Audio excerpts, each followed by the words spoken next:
All right, welcome back to Man Camp 2026. It's the third day, junior varsity action here on Field 1 between the Red Raptors and the Green Gators. You can find the Bulldogs and the Black Knights there on field number 2. Getting ready for this, though there is a lot on the line. What we want to cover with you first is some of the action that happened earlier. No, Bulldogs and Gators will play in the consolation game.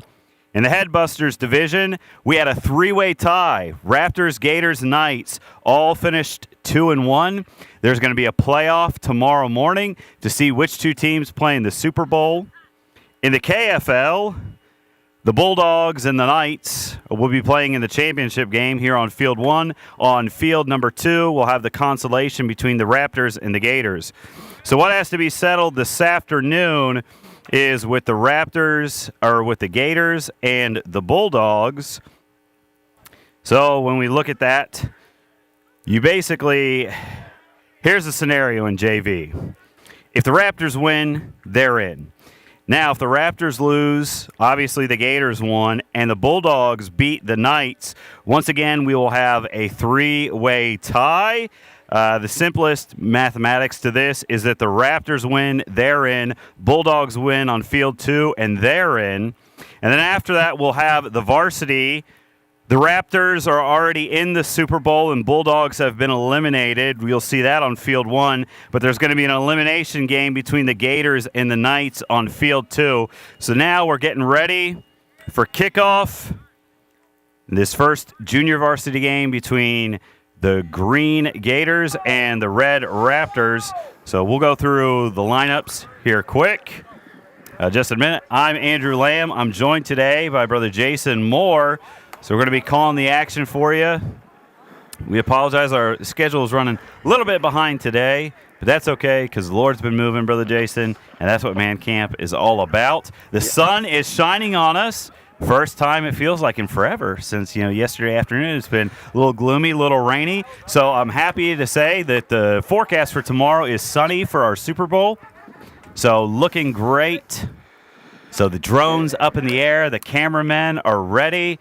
We've got all the angles covered for you this afternoon. Hopefully we'll be able to get you some of those huddle shots as well. Here's the kickoff. It goes away. Bragg back to return. He runs up the left side of the field. One man tracks him down. That's number 69 for the Gators. Sorry, that's 68. Logan Johnson with the tackle. So, Brother Jason, good kick and good pursuit by the Gators. Yeah, they were right on that kick, and man, it's good to be back out on the field. The sun is out. You're right. It's been a while since we've seen that, it feels like. It really does. Yesterday during the varsity, Brother Jason, you all had those tents and were able to keep the live stream up. But here on Field 1, the way it was coming from west to east, we just had to take the equipment down, which was unfortunate. But we were able to get it back up for the second half. All right, Brayton Hall has been the quarterback for the Raptors all week, doing an excellent job. Isaac Spencer is in the backfield next to him. Herdzik and Brown back there. All the snap is high. But looks like pre-snap penalty. Yeah, there was some movement on the line there. False start on the offense. Almost a good thing for them on that one. I'd rather take those 5 yards than that high snap. Absolutely. So you never want to see that happen. So, that was Aaron Brown out there at receiver, number 70. And they run a lot of different formations, Brother Jason. This is my third time seeing the Raptors this week. They'll use a lot of fullback formation, and I absolutely love that. They use Samuel Morosco, put him in there, and reminds you of Mike Allstott. There's a name. All right, Brayton Hall is underneath center. He takes the snap. He rolls to his left. His jersey's being pulled. He's wrapped up. That is number 59. Number 59 on the green is Lincoln Hamilton. Lincoln Hamilton. He has been having a great week of camp. Lincoln Hamilton. Yeah, I was going to say, going through this list, there's a couple previous award winners. Lincoln Hamilton, Brady Kavanaugh, and Elijah Groom have all won awards for being outstanding. Where did you find that list? I found it on the Man Camp app, so you can see the 2024 and the 2025 winners of awards. Of course, the award ceremony will be tomorrow after all the games conclude. Parents are welcome to come. Oh, woo! He got in there, but he might got a little more than Jersey. That was number 96 for the Jared Gators. Solomon, he's their biggest player. And so he did not. So they're actually going to call holding. And that's interesting, Brother Jason. They declined it. Offensive holding. And they declined it. They declined it, yeah. They'll take the loss of down, I guess. This is a dangerous team that has the ability to score from anywhere on the field. The Raptors have played really, really well this week. Have a shot, if they win today, to get into the Super Bowl. And I don't want to misspeak on that. But, yeah, if they win, they are in. So, interesting. Make it 3rd and long. They're trusting their defense. Hall takes the snap. He gives the Herzig. He goes right up the middle and gets a nice gain. Back to the original line of scrimmage. Now it's decision time. That was a beautiful executed play because it was a handoff and then a fake pitch. And the other team did buy in on that fake pitch a little bit. They sold it pretty well. They did, and now they'll line up. All right, so looks like they're set to kick. Number 35. Braden Hall punts it.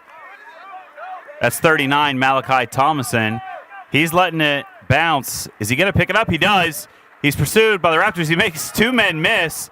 Heads up field for a nice return, almost to the 45-yard line. That was beautiful. He almost did like his own draw play there. He took a step and waited for the defenders to make a move, and then he went around them and right up. I mean, he got an extra 15 yards after they were right on top of him.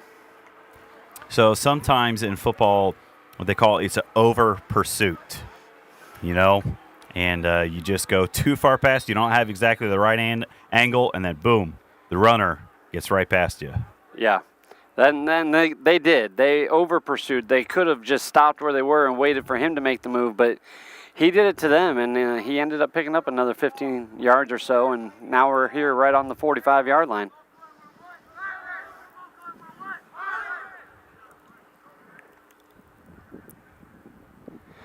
So Green will take over this possession, and they're going to be working right to left from our view. They've got about 55 yards to go.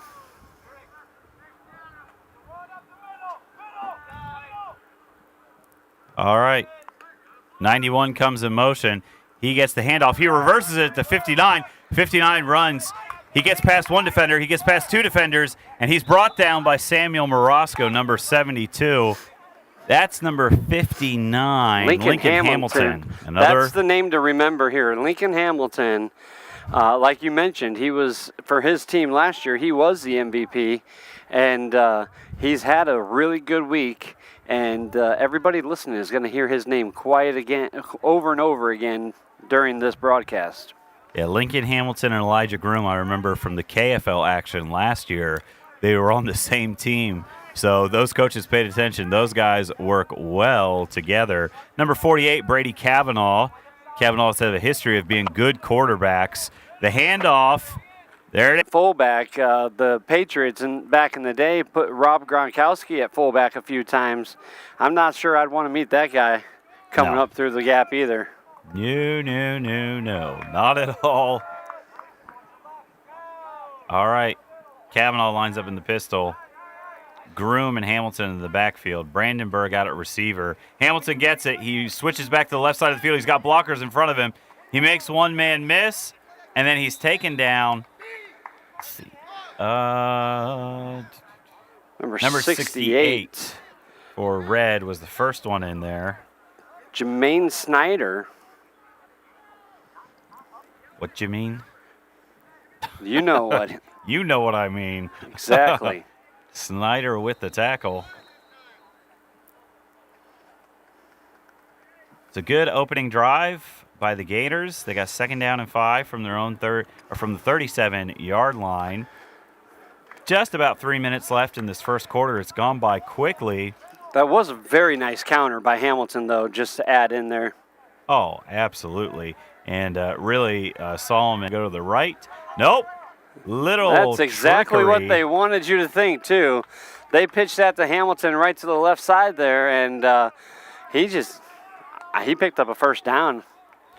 When you see the other team's biggest blocker and biggest player move out into the slot, you're like, probably going this way, and that's such a great misdirection play by the coach. It was well designed because exactly like you said, the tallest player obviously can reach highest and over top of the defenders a lot of times, and so having a large target out there will sometimes read that, hey, this is a pass play, but that's exactly what they wanted you to think, and they did a pitch to the left.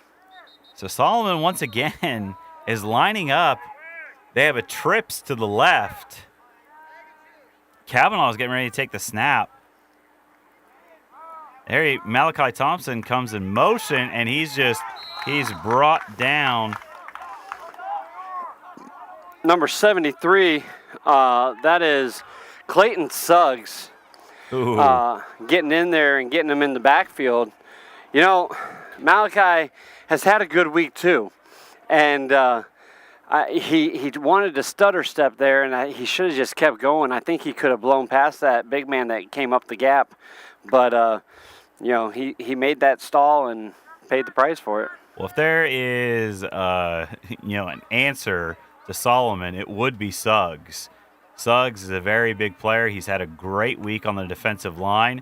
Kavanaugh gets it. Oh, they're saying it's a backwards pass, and Thompson's taken out of bounds by Morosco.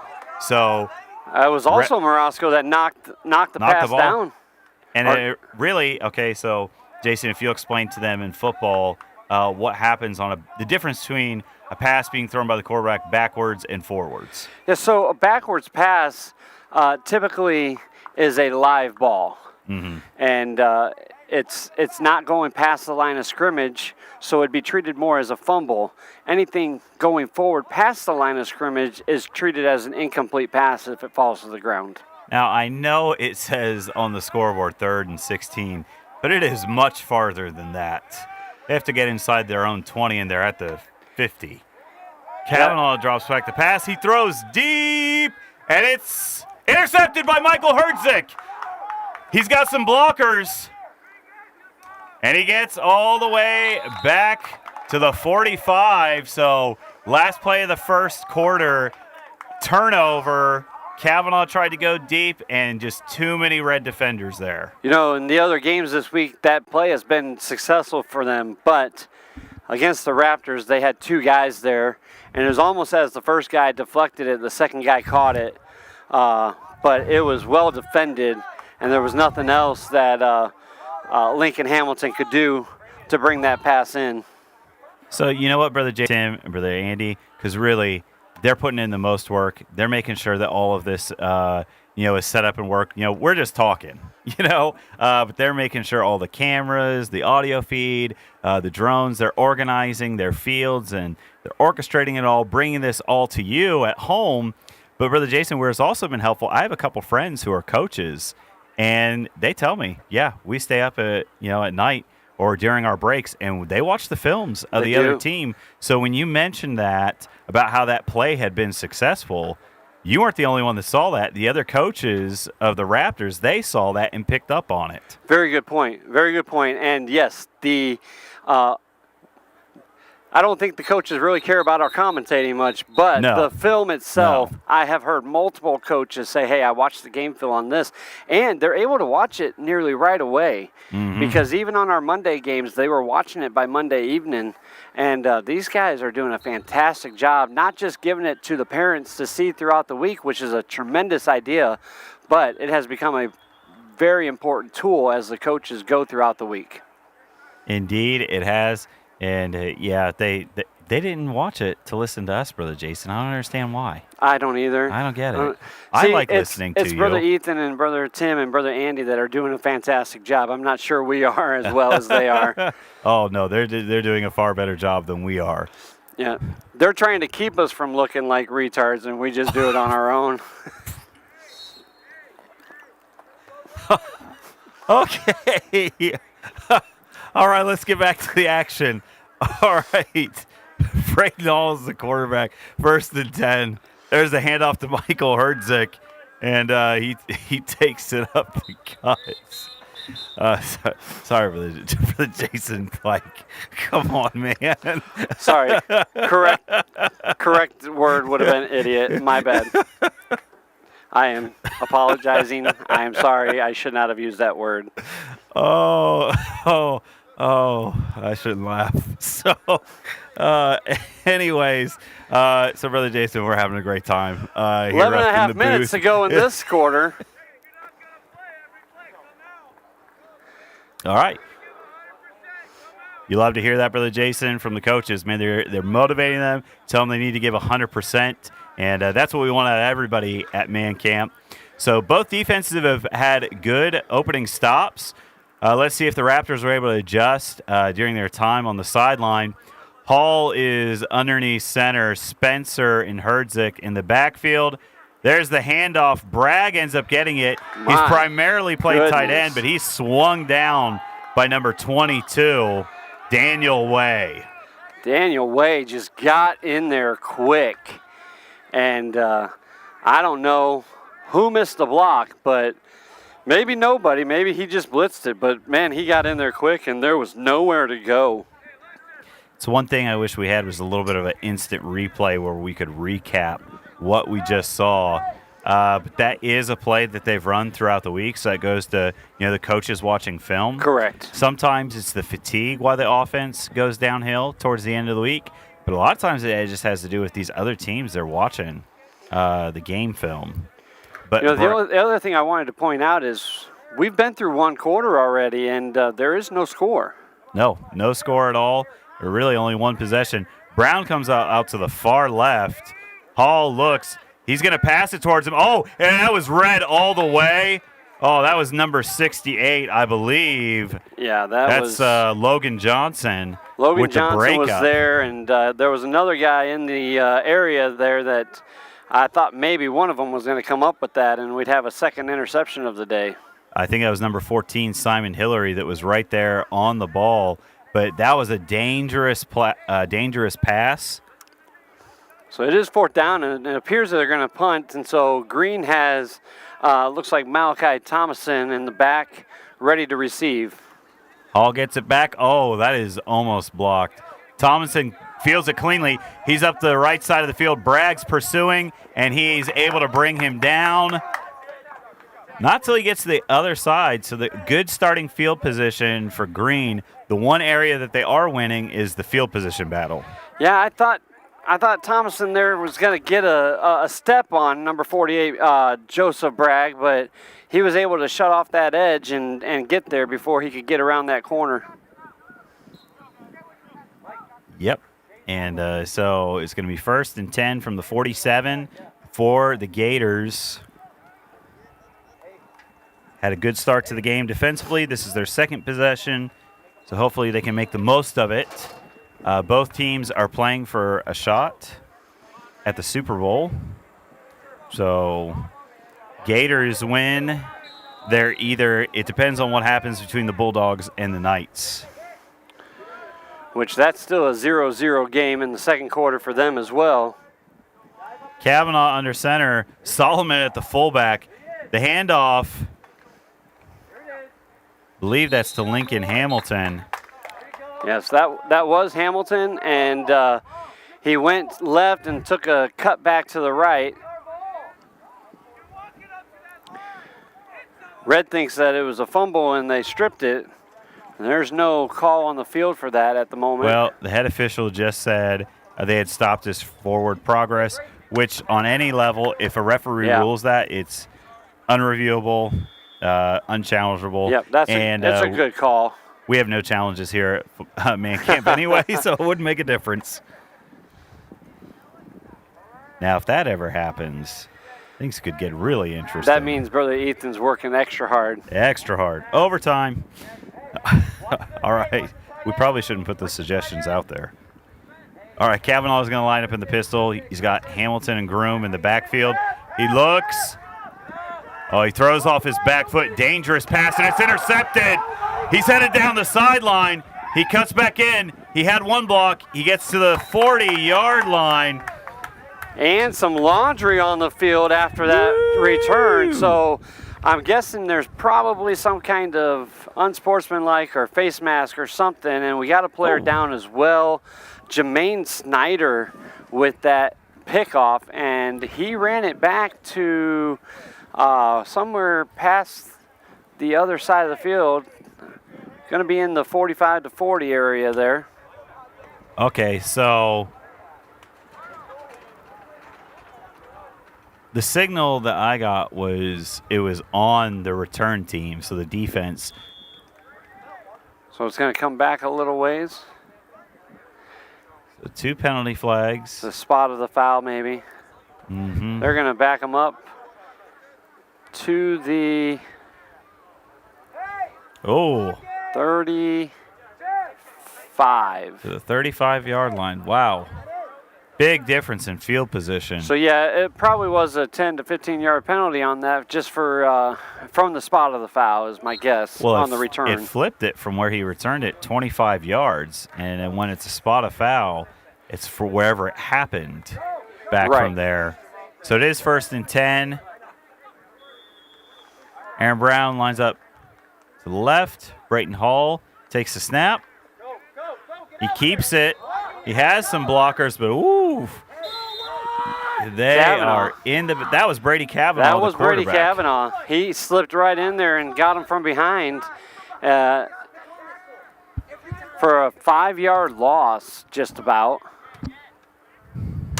They're going to spot it right there at the 31, so a 4-yard loss. And they tried to sweep it around with some blockers, but Brady Kavanaugh just shot the gap there and was right in there, grabbed him from behind and brought him down. All right. Hall's going to be underneath center. Herdzik and Spencer in the backfield. There's a snap. The handoff is to Spencer. Man, good gain on that one. It's going to create a 3rd and a little bit more manageable, but it's still going to be 3rd and long. Yeah, 3rd and long. Run right up the middle. Sometimes they get the right blocking, then they can just get right in there and get the yards that they need. So they basically cut their deficit in half here, and we'll see what they do on this 3rd down. Yeah, so 3rd and 8. We're under 5 minutes to play here in the second quarter. Score is still 0-0, and it is 0-0 on the other field as well. There's a lot on the line. Raptors just want to get the victory, get into the Super Bowl. Gators at least have a shot at a playoff if they win. There's the handoff to Spencer. He spins. He moves forward. He gets close to the 40-yard line. Let's see where they mark him. Forward progress probably brought him to the line. Judge has him right at the 40. So it'll be 4th down and 5. And it's a toss-up because your defense is playing well. It just depends on how much faith you got in your punter. So we'll see what they decide. Yeah, both teams are treating it as a punt right now. Malachi Thompson is back to return. Hall is there to kick. Good punt. Fielded cleanly, though. All right, he gets up the sideline, and he's taken out around the 35. Right around the 35, yep. They're going to mark it probably just a little short of the... let's see here. Nope. Yeah. About the 36-yard line there.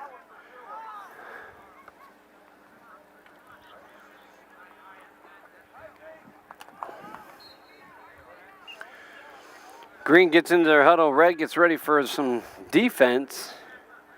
And Green wants to get the ball moving here. Oh, absolutely.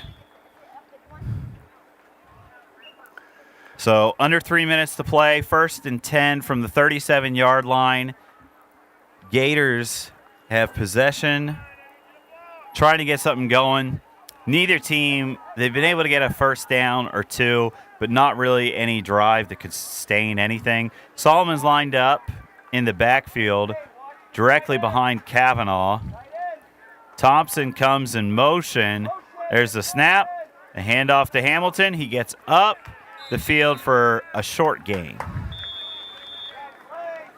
And Jason, what are you seeing by the Raptors defense that's making it difficult for these speedy backs on the Gators to get through? Well, I don't think on that play it was much about what the Raptors were doing. I felt like Malachi Thomason came across but never provided a block for that back that got the ball. But Red's just filling their gaps like they're supposed to and closing down the holes. All right, Kavanaugh takes it from under center.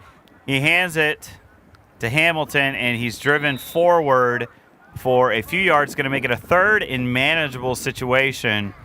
Looking at maybe a 3rd and 2, 3rd and 3.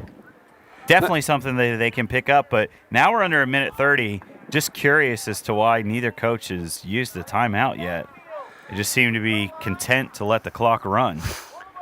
Well, there's no score, so there's no pressure to do anything either way.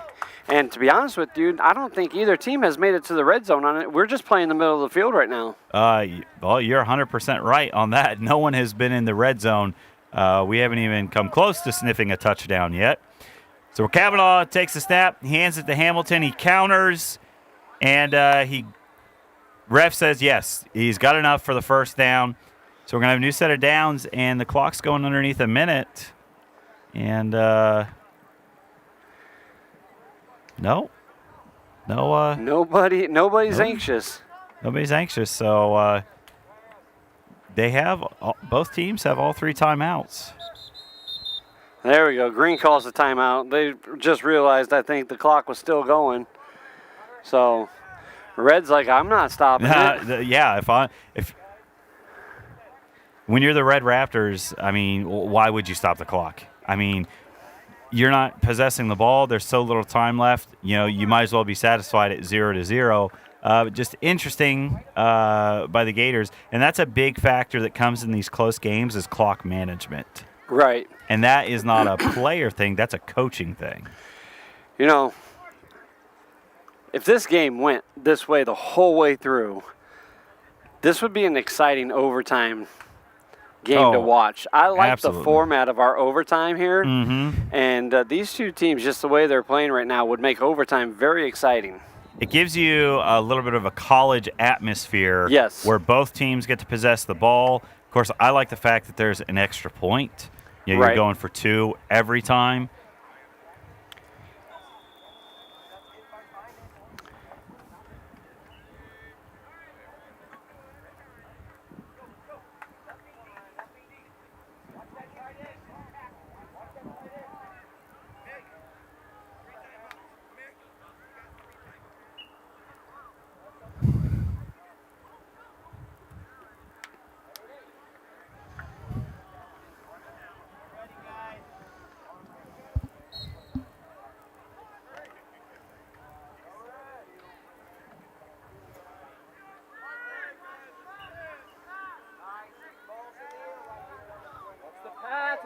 All right, so we're coming back.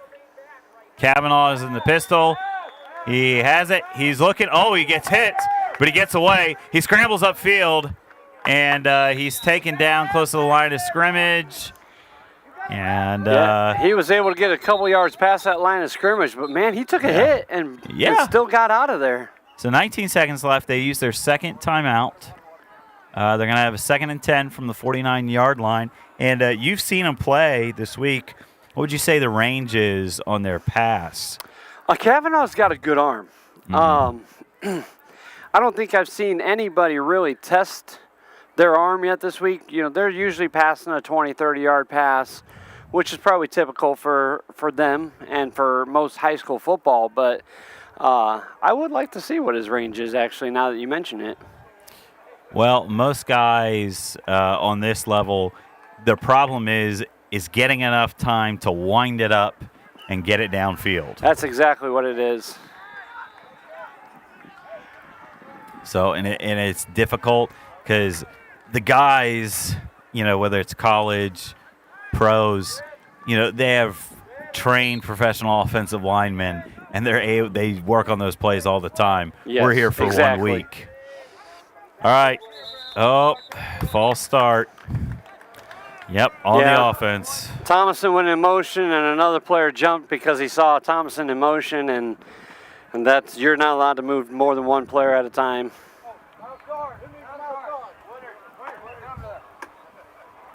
All right. So here we go.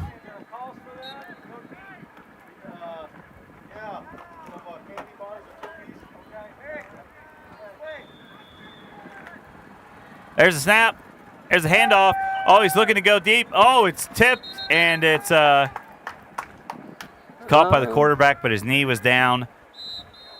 All right, they call their last timeout, so they got 8 seconds left. I'm going to try one more deep shot, Brother Jason, with before halftime. 8.3 seconds. They're going to need a deep shot here. Absolutely. Some type of trickery, because that's a very long pass. Right now we're talking about 51 yards just to get it to the goal line. Yesterday on field 2, you talk about trickery, and I can't even remember now which team it was, but they tried the old Statue of Liberty play. Woo! And that's old school. And the guy who got the ball bobbled it and dropped it, and it was right there too. I was like, good night. They coach pulled that one out of his hat, and it would have worked, but. Well, I'll tell you what I believe. Hopefully we got it on film, and sometimes after Brother Jason, before halftime, Red Raptors were down 14-12. They take a 35-yard run. It's on the ground, and they're going to say the Raptors have it, and they got a timeout in with 1.4 seconds left. So we'll have one more play before halftime. One thing I want to let you know about is at the half, we'll take a brief break, but also there's going to be a promotional video for Man Camp. So don't turn off your TVs, don't turn off your tablets or your phones. Continue to watch that. The men have put in a lot of work on this, so we want you to be able to see it. I think it'll be a blessing to you. And Brother Jason, it's been great calling the games with you today. It's been a lot of fun. Well, at least it's been a lot of fun for me. I don't know if it's been fun for you. We'll see how that goes. Because we all know that I can say stuff I'm not supposed to say. Amen. Now, that last play, they wanted to pass. Yeah.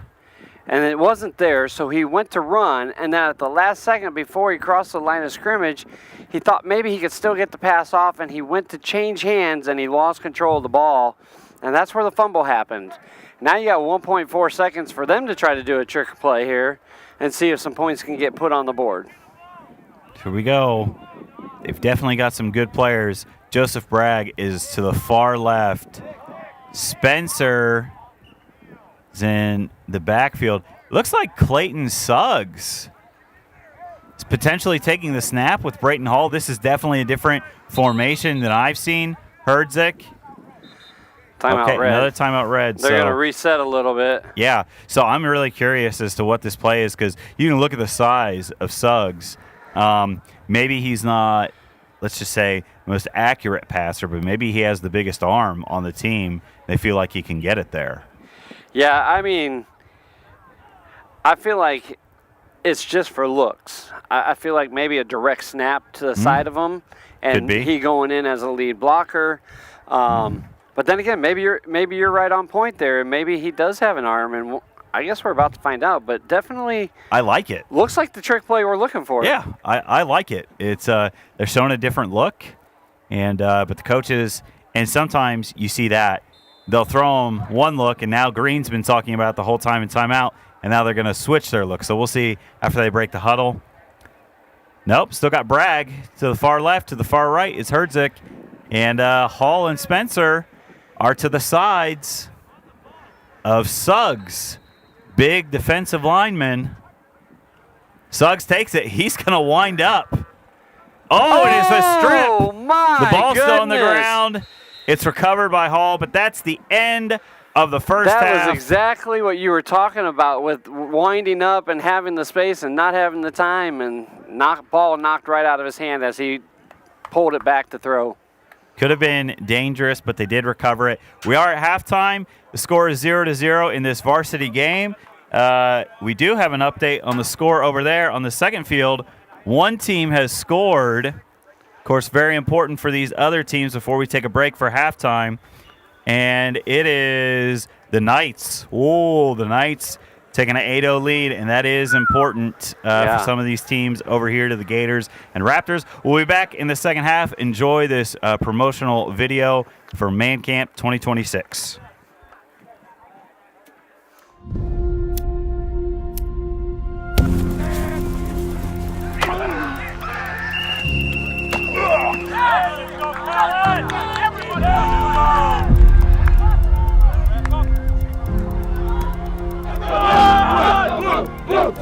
We need voices to rise up and lock arms together, shoulder to shoulder, and stand for God. You have to walk with God. You've got to read your Bible. You have to pray. It's got to become your relationship with God.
All right, we're back. Halftime is over. The teams are headed out. The Raptors are going to be kicking off to the Gators. It is a 0-0 ball game, but for the importance of the Super Bowl tomorrow, just to explain the scenario again, Raptors win, they're in. All right? If the Gators lost and currently the Bulldogs are losing, there would be a playoff, Brother Jason, to see which one of them would go. I believe I'm saying that correctly. Well, I think head-to-head factors into that when it's a two-team tie. I may be wrong on that. I hate spitting out misinformation. Right. Don't want to be like a typical media company. All right, so bounced it over over his his head. head. He touched it. That's a live ball.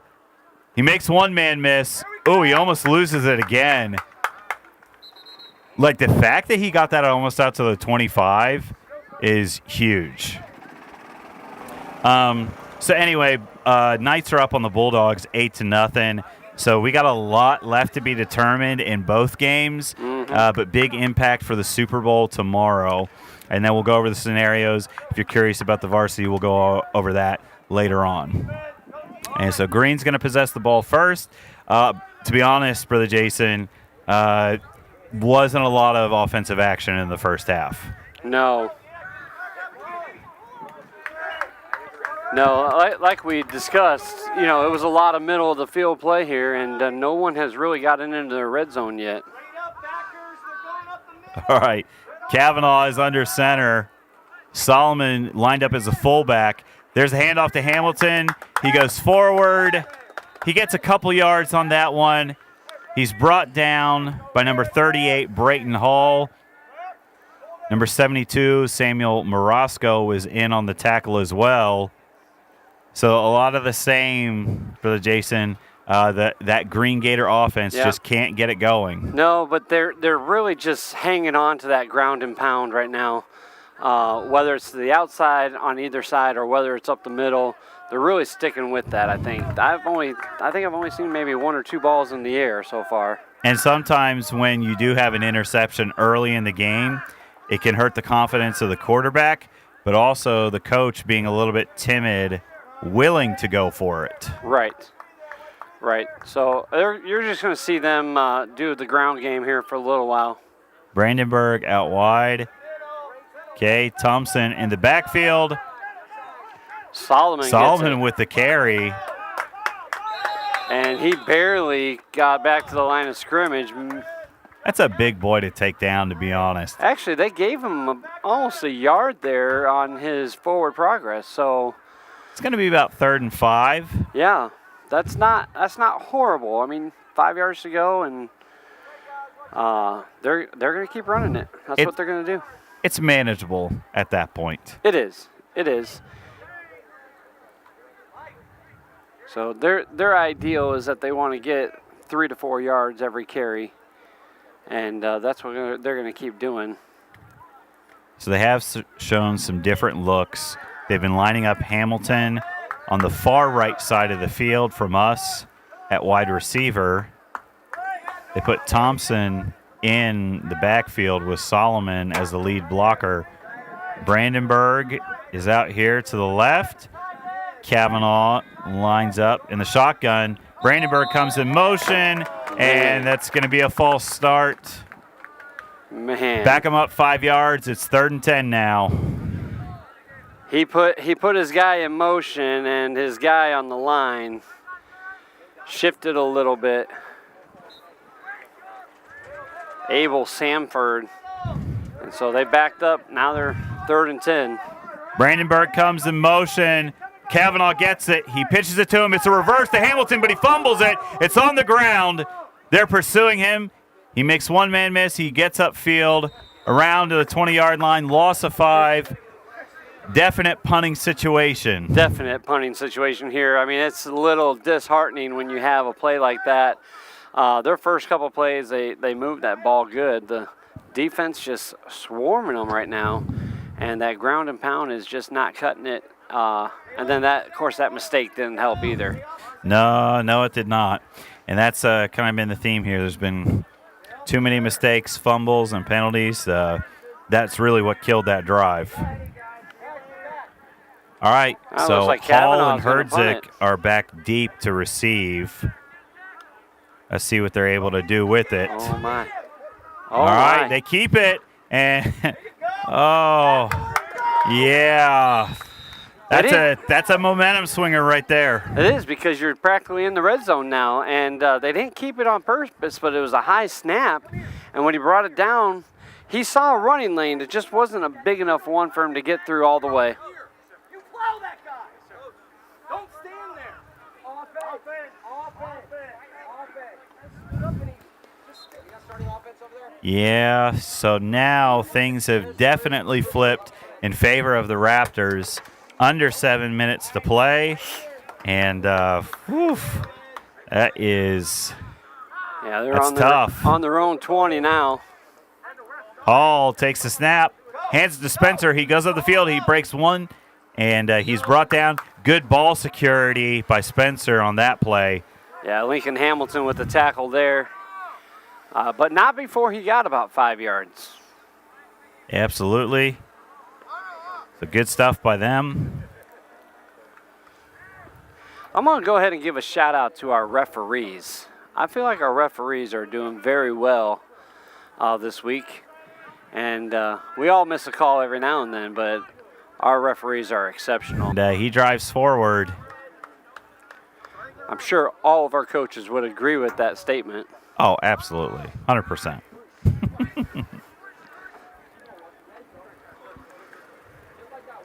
So pick up a couple yards there. Third and 4. That's what we're looking at, 3rd and 4. From the 14-yard line. They're trying to keep their drive alive. Would not be surprised if they don't get this, if they go for it on 4th down. Brayton Hall lines up under center. Spencer and Herdzik are in the backfield. It's been the typical formation today. Hall takes it.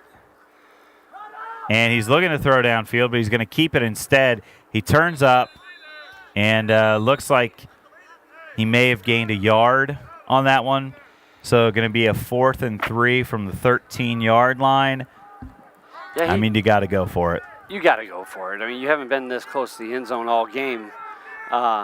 It did look like he wanted to throw that one the way he was running out of the pocket. And then he ended up keeping it and trying to go forward a little bit, almost like he was waiting for his blockers.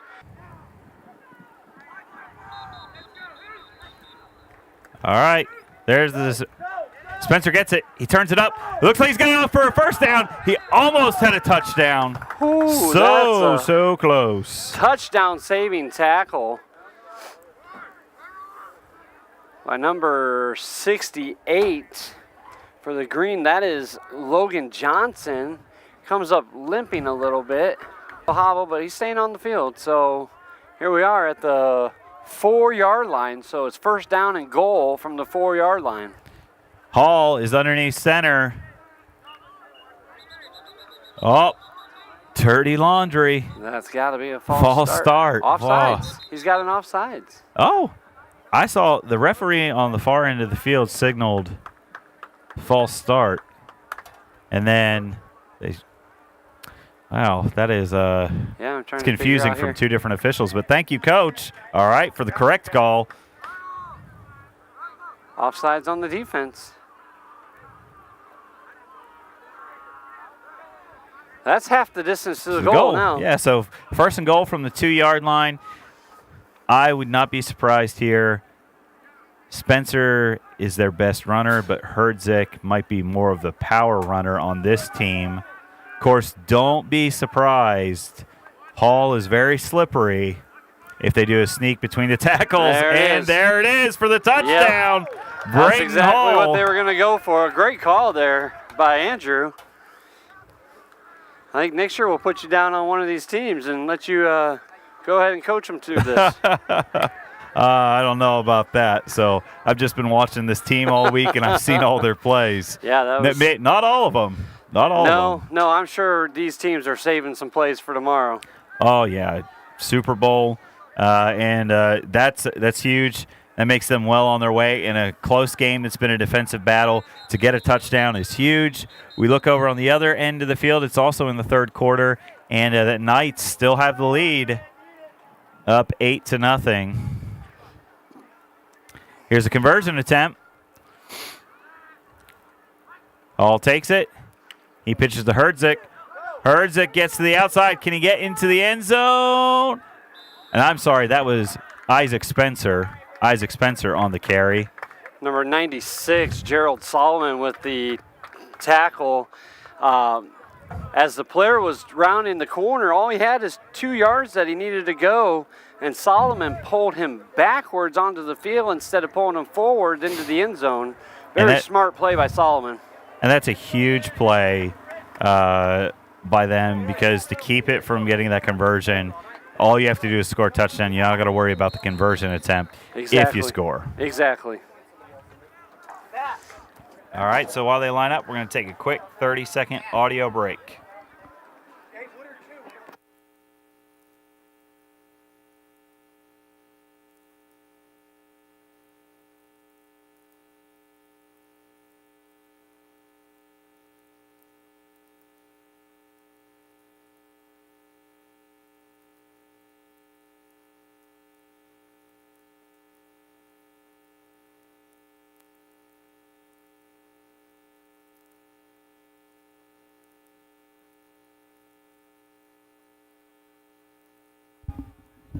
All right, Suggs has a booming leg.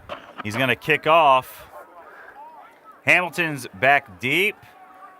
They've got Groom and Thompson back as well. Referees have signaled. We're good to go. Suggs signals, and there's the kick. Oh, it's a little squib kick. Oh, it bounces. It's still a free ball. And who gets on Reds there? Oh, Green. my goodness. Bro. Samuel my goodness. almost had that. I believe that's Elijah Groom. Groom dove on the ball. That was a possession-saving dive. On the 35-yard line, it was a little onside hopper, and it hit the leg of one of the Green players. I don't know which player it was, which made it a live ball. Yeah. And Red was very close to getting that. Very close. So some good stuff over there. And let's hold on for a second, just for a 30-second pause.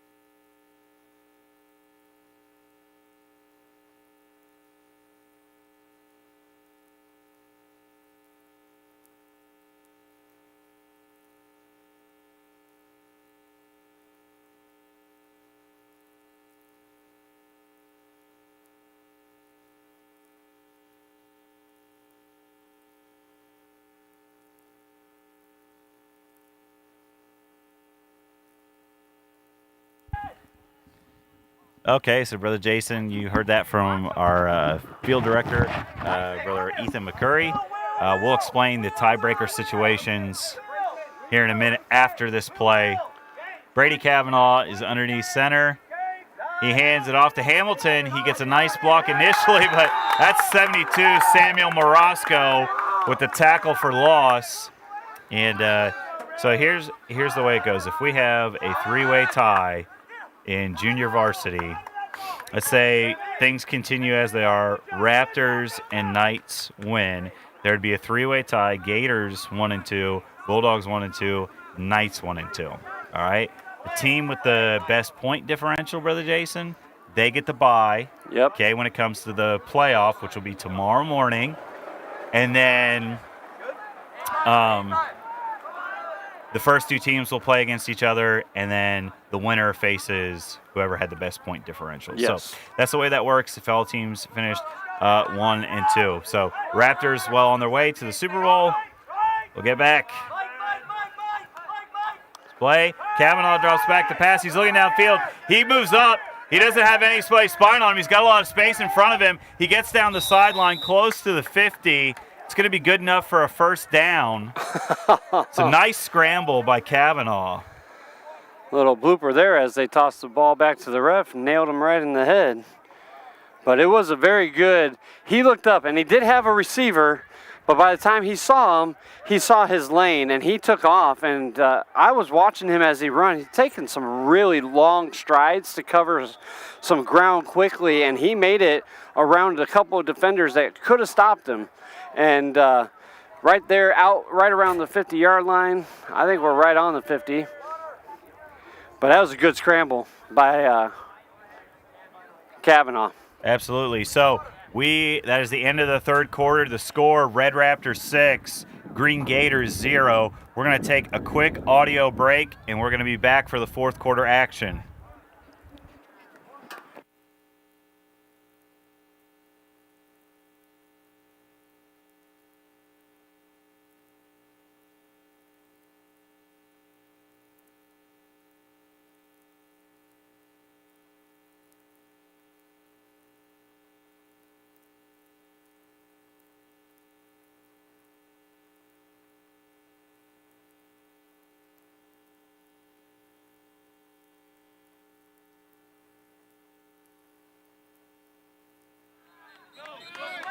We're playing football now, boys. Let's go, let's go. Starting D. 0-0, one more quarter. We gotta lock it down. Jermaine. Watch this side.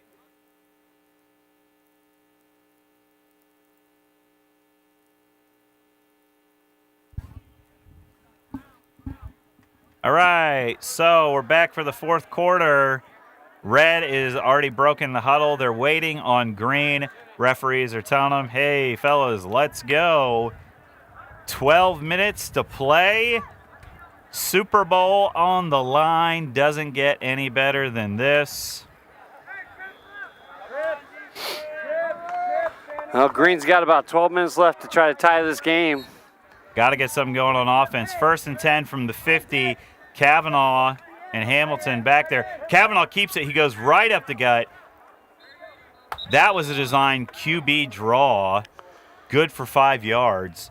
What'd you see on that one, Jason, that you liked? Isaac Spencer with the tackle, and he was able to get in there and just kind of wait for Kavanaugh. I think Kavanaugh had just a slight hesitation. Had he not hesitated like that, I think he might have blown past that defender. But all right, wave to the camera. As my mom used to say, smile, boys. All right. Or Andrew, stop hitting your brother. So here we go. Kavanaugh lining up underneath center. I heard that. He hands it off to Solomon.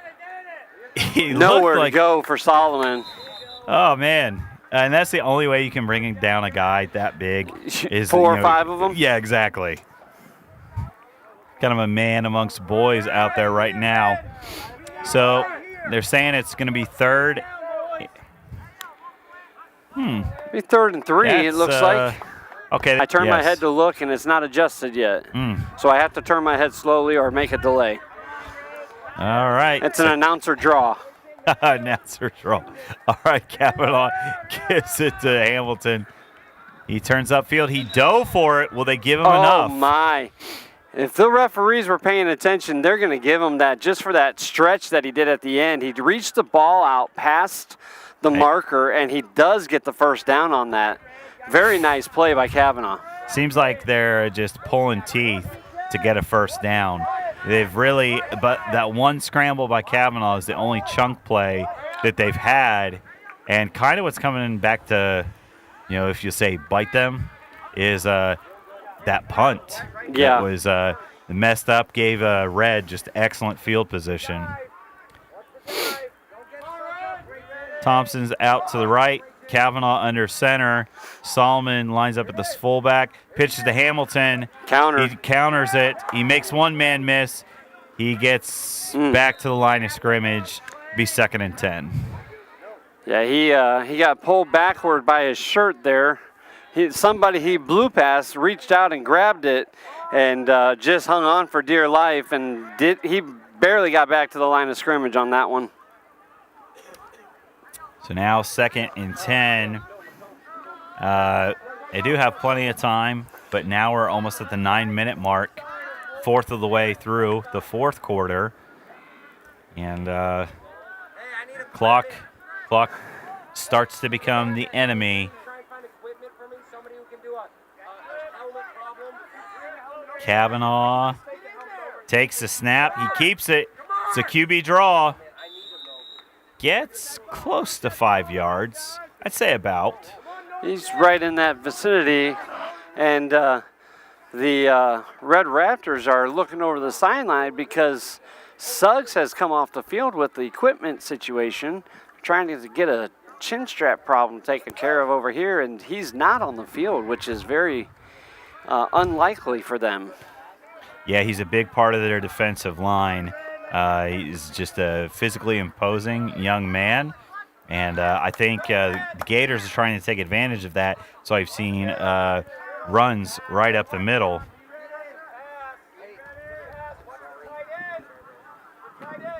So Kavanaugh gets everyone lined up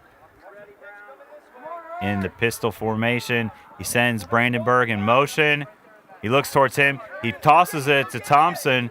Thompson gets to the outside, and, man, he is taken down. That's Aaron Brown, number 70, with the Raptors. So it's going to bring down a 4th and manageable situation.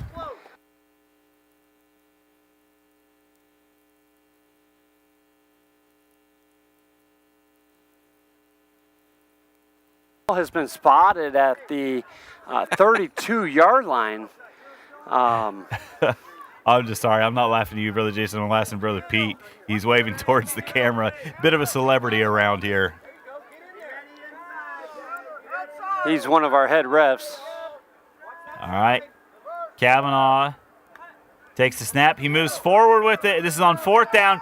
Immediately met with resistance. The ball came out, but the whistle was already blown. So regardless, Raptors take over. Great stuff. Great. I mean, you have to think that, hey, they want 2, and they don't go for 2 usually around the edge, so they're going to go up the middle, and Red just came in with a defensive wall there and was able to stop them, and now it's a turnover on downs, and Red gets to run their plays and try to get some more points on the board now. Oh, absolutely. So what me and Brother Ethan were talking about, Brother Jason, is if these scenarios play out, we're actually going to do those playoffs this afternoon. Headbusters will be on field 2. And Spencer takes the snap, or actually Hall took it. He handed it off to Spencer. He got a carry for 2 yards. Yeah, so what you're saying is if the scenarios that we described earlier do play out and there needs to be tiebreakers, those tiebreakers will be played today. Yes. Which means we need to let the people paying attention and watching know that, hey, if we're in that scenario, get the word out that there may be more action of football today. Yep, you took the words right out of my mouth. So that's exactly, and then, so Headbusters will be on field 2. So if you know somebody that's watching Headbusters, let them know. Hall takes the snap. He drops back. He comes back forward. Oh, he's got some room. He breaks down the sideline. No one's there. Hall's going down the sideline. He stutters, and he cuts back inside. Gerald Solomon catches up to him. My goodness. What a great run by Brayton Hall. It looked like he was going to break that, and he had Solomon to beat, but Solomon had the corner on him and would have caught him.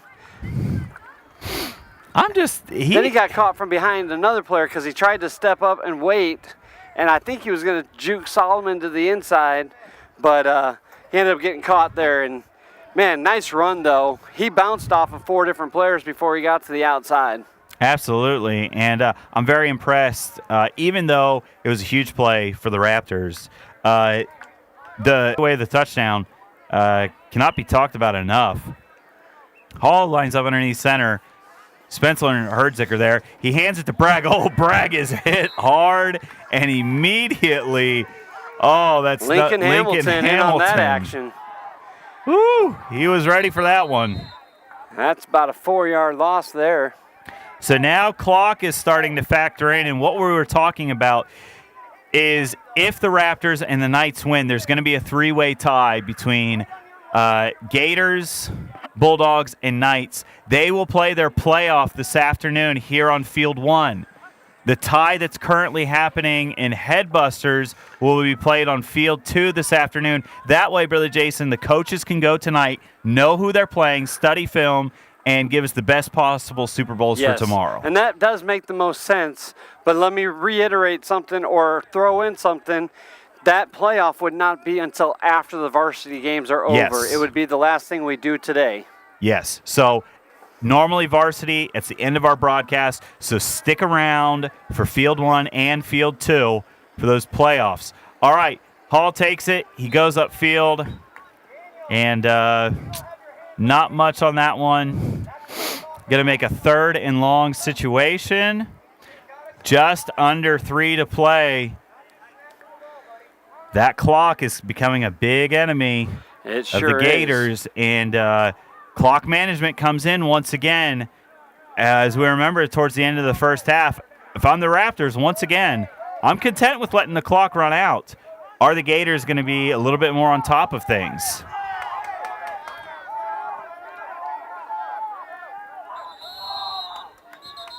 Looks like they had too many men on the field. Whew. Wow. Raptors, they wanted a shot on this because my guess is they're going for 2. They're going to trust their defense, but not if you make it 3rd and 19. So, that makes it very difficult. Brother Andrew, I was watching that because I watched the player come in from the sideline and nobody came out. And I thought to myself, did I miss the guy come out? And I was literally counting. I'm like, no, there's 12 guys out there. I like to see how this plays out. And, man, the coaches were screaming for someone to get off the field and then finally just called a timeout so they could fix the problem. I don't think they wanted to spend that timeout right here. No, they wanted that clock to keep on ticking down. So Gators are really the benefits of that mishap, and that's why you gotta be aware. But let's talk about the Gators here because we're at 3rd and 14, and they could really benefit from a stop right here. Mm-hmm. If they can benefit from a stop right here, the smart play would be to just punt it away for 4th down because you'd rather give it to them way down the field and let them take 2 minutes off the clock trying to drive down the field all the way. If I'm the Gators, we get a stop here. I'm calling a timeout. Yes. Force them to punt. Whatever time I have left, plus the two timeouts. So Hall lines up. Haven't taken a lot of shots downfield today. Be surprising if they did. Bragg gets it. He goes inside. It's the conservative play. He gets 2 or 3, and there's a timeout. Yep. Just Green. like we said by Green. Yep, and Green timeout. They stop it with 2:28 left here, and they're hoping that Red decides to punt this away.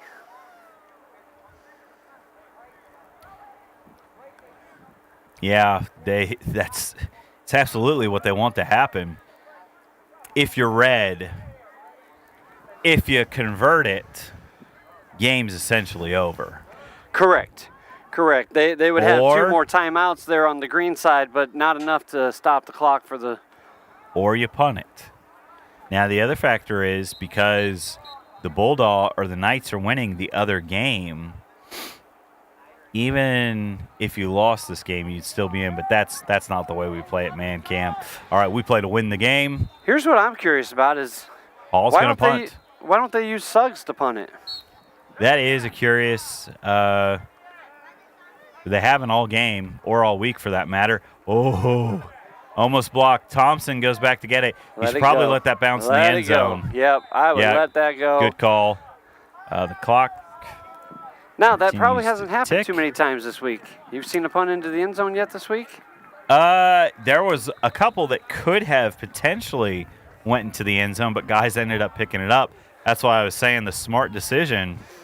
In our league, I haven't seen that yet. In our camp, I haven't seen it yet this week. So does that come out to the 20 or 25? Curious as to why. I know the clock doesn't stop till underneath a minute. Those are just man camp rules. So I don't know why Green's just letting this clock just tick the entire time. And I'm just questioning, not trying to be critical, just seeing things from my perspective. But they're running. I believe they just now finally called a timeout. I think they did. I think they're trying to figure out why the clock was even running in the first place. Yeah, one of the coaches coming on the field, I think, to ask that question.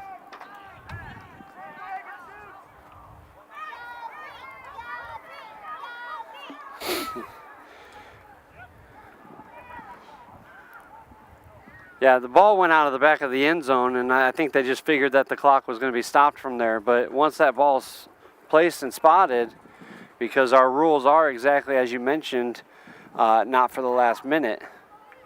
So we'll see what the officials decide on this one. But for right now, it's at 1:35 before they stopped it.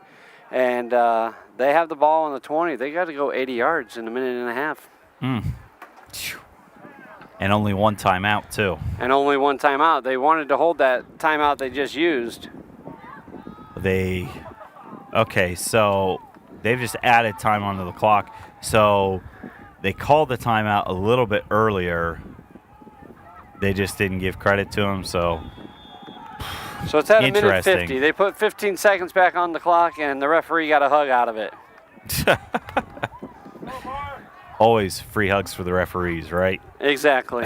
All right, so Gators really need something now. They've not – I think the most they've gotten is 2 first downs on a drive on one possession today. So better late than never, right? That is correct. Kavanaugh rolls out, and there's a bunch of whistles. They say a false start. Wow. False start. So now it's going to be 1st and 15 from their own 15. And that's right out of a timeout, too. Yeah, that's a shame that you get a false start there because you already have to go 80 yards, and now you got to go 85. But more than that is they faked the handoff and rolled out, but that handoff was wide open. He had a lane. Had they just gone with that handoff, I think Hamilton might have broke that one open.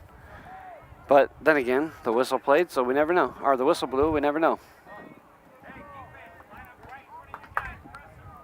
There's a snap. Kavanaugh's back. He throws deep. He's got his man. Hamilton catches it. Woo! What a play. Gets it up to the 35-yard line. That's exactly what they needed.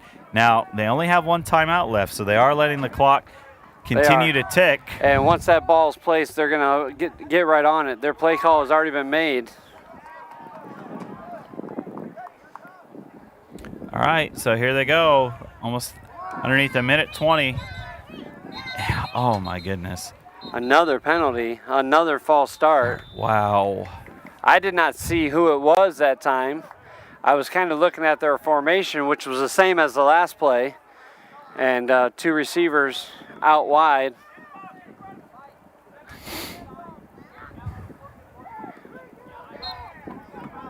So 1 minute left.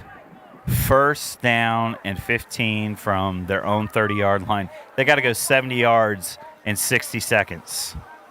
Well, they went 20 yards in 4 seconds, so it is possible. It is possible, not impossible here. And, of course, we know that with God, all things are possible. It's been a difficult day. They've not had one possession where they've gotten it into the red zone. Had few possessions where they've crossed into the other team's territory. So red defense has just been locked in today. They've played excellent all week.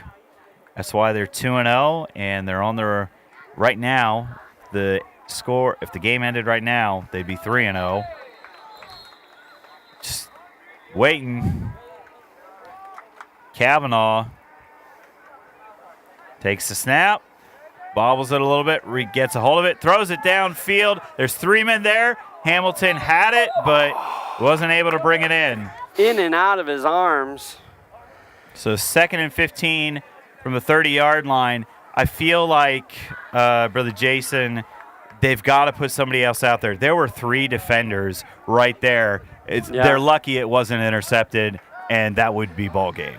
I think what he needs to do there, Brother Andrew, is he needs to do what we call a broken chair route, where he cuts in and then the quarterback gives a pump fake and then he splits up the field and he shakes off that defender. The other thing he can do there is look to the other receiver. That way the safety doesn't shade towards one receiver the whole time.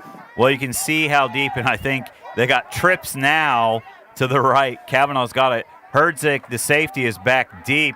Kavanaugh looks to his left, but then they're going to stop him. They only got one timeout left. They almost have to use it now. And they are. Because you would have lost too much time. Actually, Red used their timeout. Red? The referee just pointed to. There's 42 seconds left. Kavanaugh came down in bounds. So you would think you would force. I'm just going with what I saw there. It looked like 3rd down and 13, and Brother Jason on field 2. Things are tied up now. 8-8 between the Bulldogs and the Black Knights. So that's important when it comes to the Super Bowl implications. Kavanaugh takes the snap. There's a whistle once again. False start on the offense. Backs him up 5 more yards. It's going to be 3rd and 18 now. Definitely from not their what they own needed. 27-yard line. This is what we call shooting ourselves in the foot. And it's not that I have any play in the matter here. I do not. You just want to see him do well. I like the underdog. Yeah. I like ties. I like tiebreakers. I like overtime. Exactly. All right, and there's the pass. Oh, it's blocked. Clayton Suggs was in there. No, that's not a live ball. Number it's just an incomplete 69. pass. So it's going to be 4th and 18 from the 27-yard line. Benjamin 35 Norton. seconds to go. Benjamin Norton with his hand on the ball there. Batted down the pass. And back to what I was saying, you're right. It's extra football. Mm-hmm. I like watching. Oh, absolutely. Everybody loves overtime, and there's still potential that we get that playoff here. So we'll keep you up to date on that, but that would not be until after the varsity game. Potentially the last play on offense for the Gators. Got to get something going. Kavanaugh has the arm to get this first down. Thompson's out to the right. You've got Hamilton to the left. Now the Raptors are going to use a timeout. They want to talk about this one because if they stop them, the game is over. Raptors will be in the Super Bowl. Yes. Now, let's talk about some things that we don't see a lot here. All right, so if I were the Gators right now, I would be looking to run a cross pattern because the defensive backs and the safeties haven't seen that a lot, and that would confuse them. So if they did a cross pattern and look for somebody cutting across the middle, they would have the potential to come across, catch the ball, and have nothing but field in front of them to run. So that's what I would be doing, and at least sending somebody across the middle to disrupt. And it's amazing how many times we've seen that in football, and it works. It does. On every single level. So it's going to be interesting to see what the Gators are able to draw up here. Obviously, the Raptors want to talk about defense. Don't let any guys behind you. Right. Keep everything in front of you. But for the Gators, that extra little timeout does give you a little bit more time to they're allowed to hit off organize. the line on the first 5 yards. So if I was Red, I would be pressing on the receivers a little bit and not giving them too much space.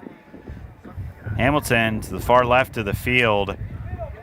He throws it to Solomon, and it's dropped. It's dropped. So wide open, right in the middle of the field, of course, and dropped. Well, stick a fork in it. This one's over. The Raptors are going to take the win, 6-0. We're one kneel down away from this game being over. Then we're going to take on the Varsity. So stick around with us for that. There'll be a brief audio break, but enjoy the views from our cameras and the drone shots. So the varsity game today on Field 1 is Raptors and Bulldogs. Raptors are already in the Super Bowl. Bulldogs are eliminated, but it's going to be an elimination game on Field 2 for Gators and Knights. Of course, don't forget to check out the live streams on mancamp.tv. So Raptors take a knee there, and the clock will just go ahead and dissipate down to 0.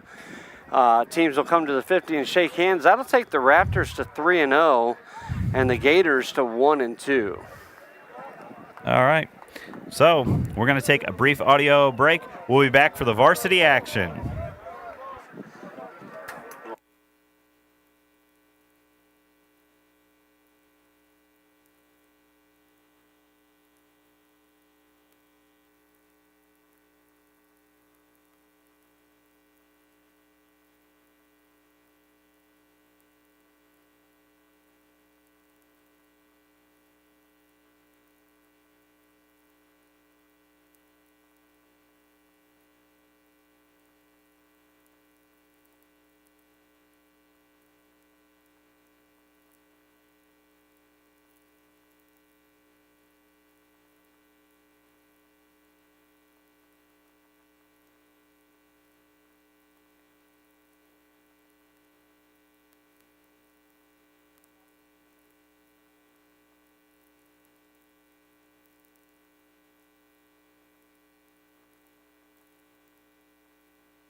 All right, welcome back to the action. We're getting ready for the kickoff between the Raptors and the Bulldogs. Raptors come in with a record of 2-0. Bulldogs with a record of 0-2.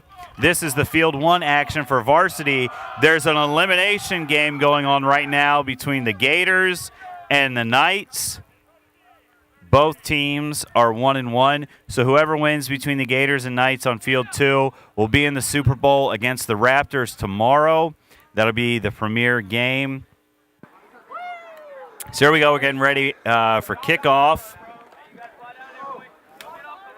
Raptors are 2-0. They've had that clutch factor all week. Both games they were able to end at the win. An overtime win yesterday, and on day one, in the last minute, they drove down the field and were able to get a touchdown and a conversion. The ball is driven deep.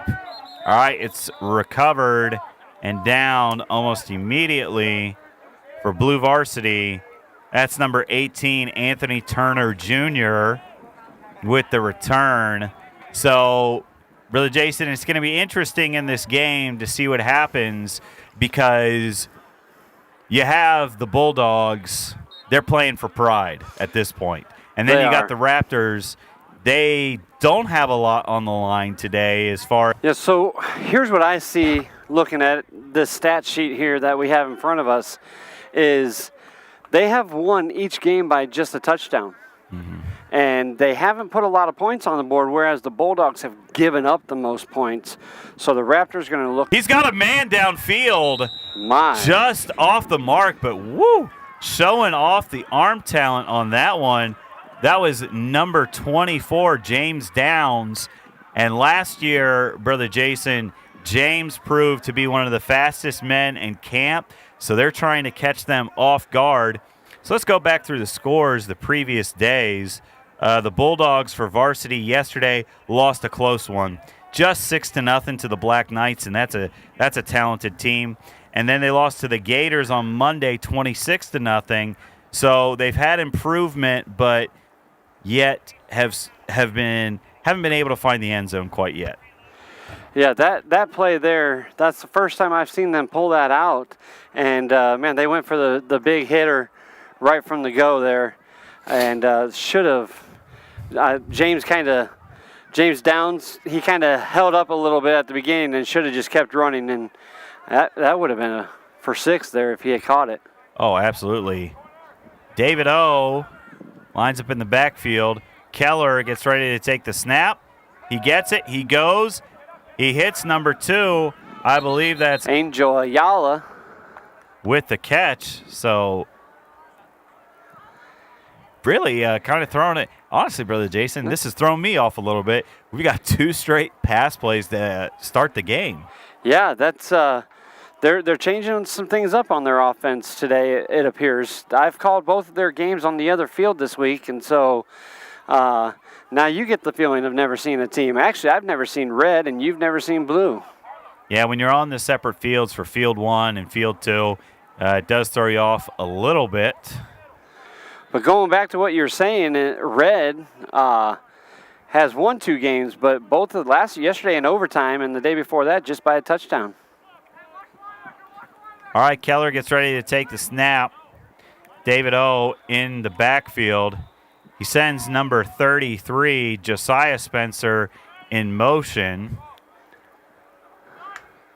Moves, gets it, another pass.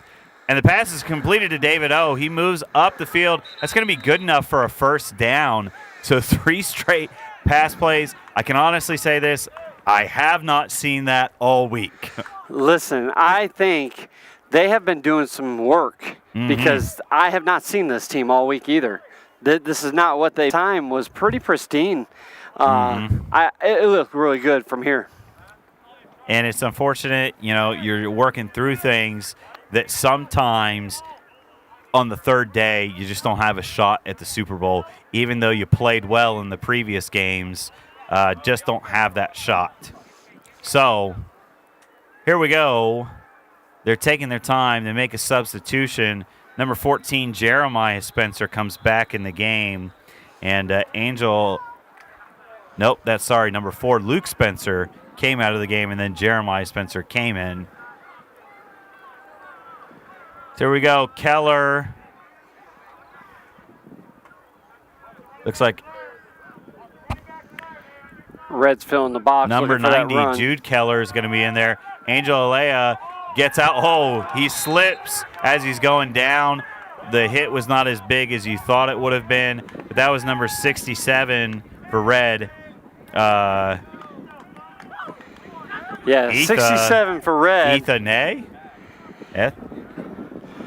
67 for Red. Hit him right as he slipped in there. Okay, so it's going to be 2nd and 13 from the 43-yard line. Opening drive. Spencer comes off. They've been able to pick up 1 first down so far. We're close to being halfway through the first quarter. Varsity action on field 1 between the Raptors and the Bulldogs. Raptors already clinched their spot in the Super Bowl. David O in the backfield. Keller getting ready to take the snap. He's got a 4 wide receiver set. And there's a whistle. There's flag. It's false start. It's going to move him back 5 more yards, make it 2nd and 18 from the 38-yard line. Yeah, I think they're trying to figure out. They're giving a 4-3 look here, covering multiple receivers. So it does look like Blue is planning on another pass play, which is where their success in this drive has been so far. So here we go. Keller and David O. 4 receivers. 4 wide receivers set. O goes in motion. There's a snap. Keller drops back. He looks to throw. He has to scramble, and he's brought down. That's a sack. Man. Looks like number 45 for passes so far this week. Playing excellent. His team's in position to win the Super Bowl. Of course, Brother Noonan is the defending champ, as it is. Yeah, that's a huge loss for them right there. I mean, they just took them back. 3rd and 30 from 25. What play do you have in the book for this one? You got to get the ball to the center of the field and get yourself in a good position to punt it away. I don't have anything else there. But they've had some good pass plays. I'm not saying they can't get it. 4 wide receiver set again. And Keller gets ready to take the snap. David O. He fakes it to him, and another false start. So it's going to be 3rd and 35 from the 20-yard line. At this point, you're just playing for field position. You want to get in a better position to punt and flip fields. Not that they've only scored 14 points so far this week. So the Raptors have an excellent defense, not necessarily the high-powered offense that you would think of a team in a Super Bowl. Right, and I'd like to see how the Blues defense matches up to the Reds offense, but they need to, get a 10-yard play here. Keller takes a snap, fakes it, goes deep. Angel Alea's there, sideline. He cuts back inside. He breaks 1 tackle, and he's brought down. Wow. You wanted to flip field position, but now favorable fielding for the Raptors. So we're going to take a little bit of a break from the action, Brother Jason. And if somebody hasn't caught up with the information, why don't you let them know what's going to happen with Headbusters for the playoff this afternoon? Well, I haven't watched any Headbusters all week. I've been calling Pee-wee. And you've seen all the Headbusters, so I'm not actually sure what's going on in Headbusters there, brother. There's going to be a playoff after the varsity game to determine who goes into the Super Bowl. So since there's not a playoff for junior varsity, does that mean Headbusters will be on our field? They should be. They should be on field 1. Let me just go back and make sure that's not the case with junior varsity. Let's see if that game ended up, because you can find it in the Man Camp app. So they went to, it's in double overtime right now. Bulldogs are up 14-8. So that game is still going on right now. There was a handoff on the first play. Connor Herring has typically been playing the fullback position this week, and he gets They're gonna say nothing. So it's gonna be 2nd and 10 from the 30-yard line. Just bumped it up a little bit. Looks like or back a little bit. So a little bit of a loss.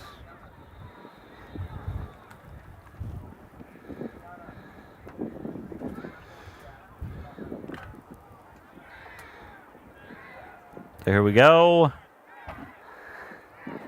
Combs lined up in the pistol formation. Ben and Haley in the backfield. He gets the carry. He goes off to the left side. Ooh, he is hitting. That is not a word. Hitting is not a word. It is not like a cat. Jude Keller. Jude Keller, number 90, just drives him back. And he did get some forward progress to get back over the line of scrimmage, but not very far.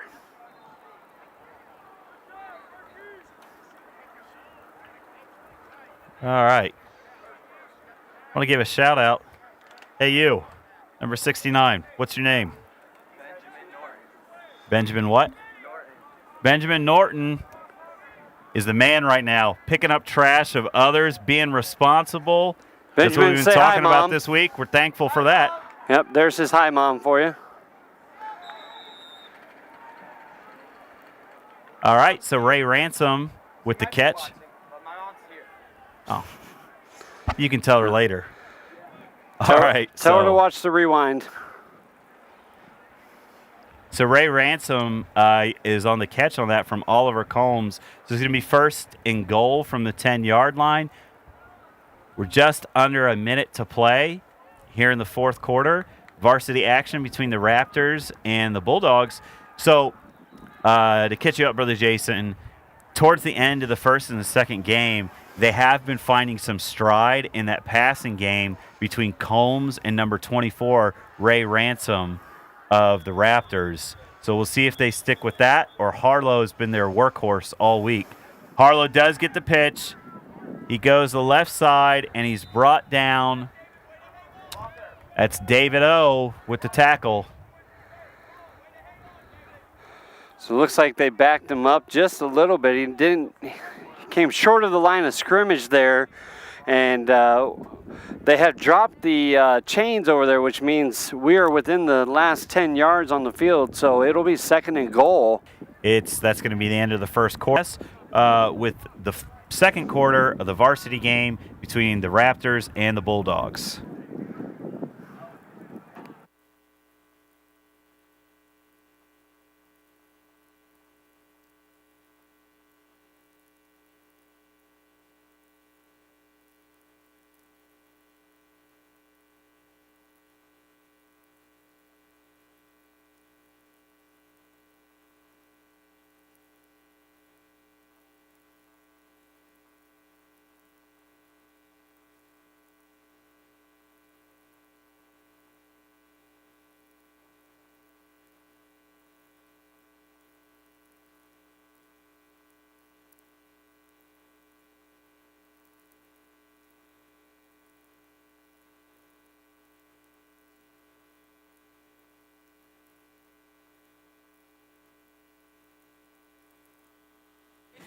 Nathan, hey, you wanna steal a G5?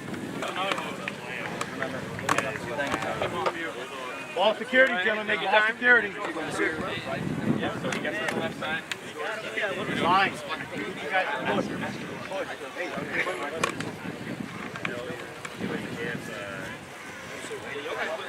Hey, lead blocking.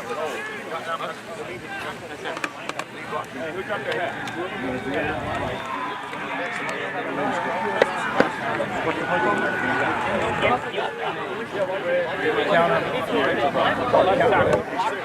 Hey, make sure to still give him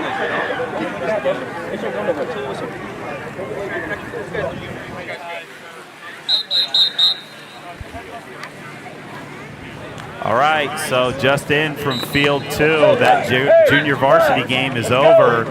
Went to double overtime between the Knights and the Bulldogs. So stay tuned after the varsity game. There's going to be a 3-way playoff here on field number 1 between the Gators, Bulldogs, and Knights. They'll let us know who had the point differential.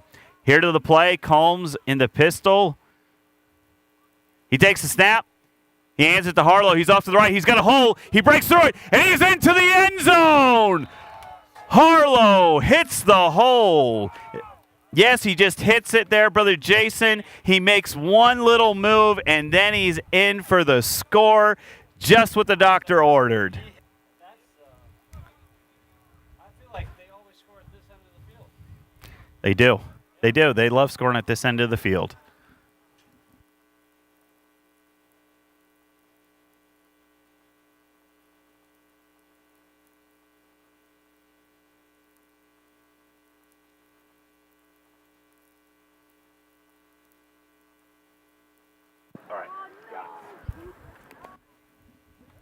All right, 2-point try coming up.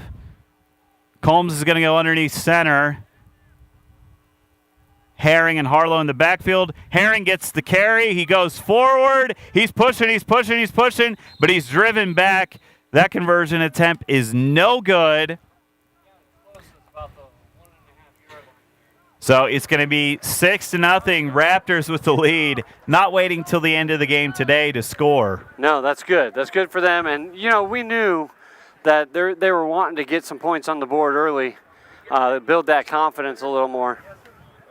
All right, so we want to give you some really important information and share this with your friends because this is important. There are going to be 2 playoffs after the varsity games today. So Headbusters, there was a 3-way tie. They're going to do that on field number 2 right after the varsity game. Then there was also a 3-way tie for junior varsity. That playoff is going to be played on field number 1 after the conclusion of this game. So if you have friends, family, share that information. That way the coaches and the players know who they're going up against tomorrow, and you'll know where the Super Bowl will be at. Yes, and as you share that information, let them know that they can watch it through the app where you can find everything else and see that it is a beautiful 82 degrees here in Dwight, Illinois this afternoon. With a breeze. With a little breeze, yes, and a little bit of rain this morning, rain yesterday, so it is very nice to see this sunshine again. They are calling for a little more rain this evening, but that should be the end of it, and we should have a nice, beautiful day tomorrow. All right, Combs is going to kick off. Let's see. That is that for blue? All right, So the line Ian drive Combs. kick. So Ian goes up the right side of the field, gets through.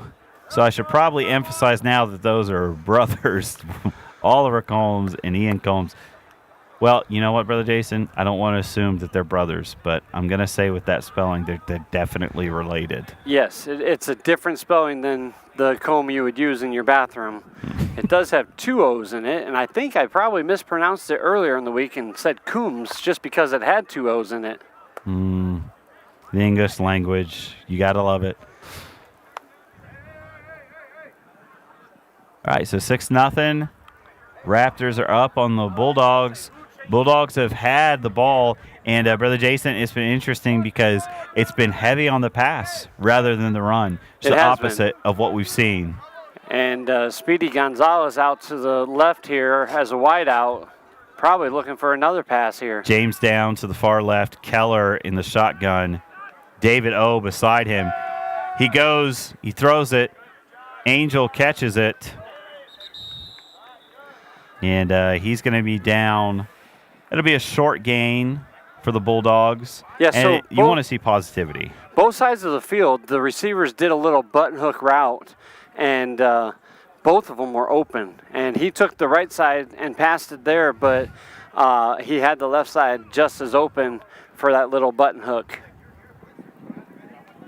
So good stuff. Going to be a 2nd and 5 from the 38-yard line. Almost at the 10-minute mark here in the second quarter. Bulldogs are getting ready to break their huddle. Let's see. Head official is... Official timeout here. Official timeout. So we're going to take a quick 30-second audio break. We'll be back.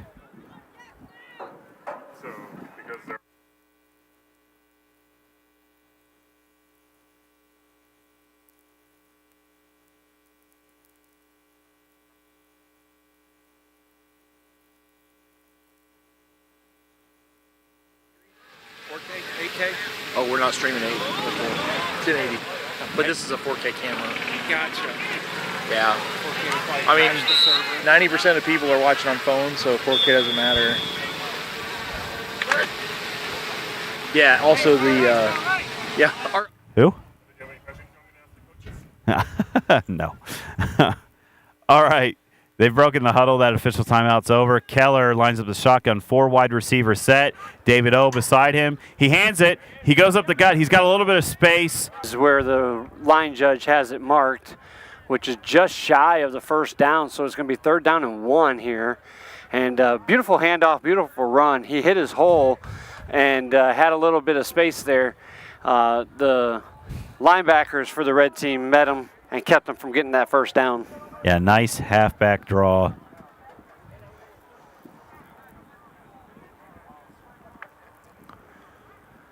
So, it's interesting the different strategies of the teams because some teams, man, they just want to get up and go on the line. And other teams, they like to take their time in the huddle. But we did want to give you an update while we're waiting, is that the Headbusters now, the playoff, because the JV just finished, they want to give them a little bit of a break. So Headbusters overtime is actually going to be on field 1 right after the varsity game. Keller lines up in the shotgun. He's got 4 wide receiver sets. He fumbles the ball. He picks it up. He moves forward and is driven back. So that's going to create a 4th and short situation.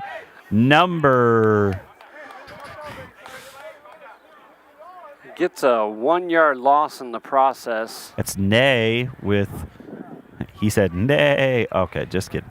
And stopped him on that one. So we're at the 8-minute mark. We got a big 4th down here in the second quarter.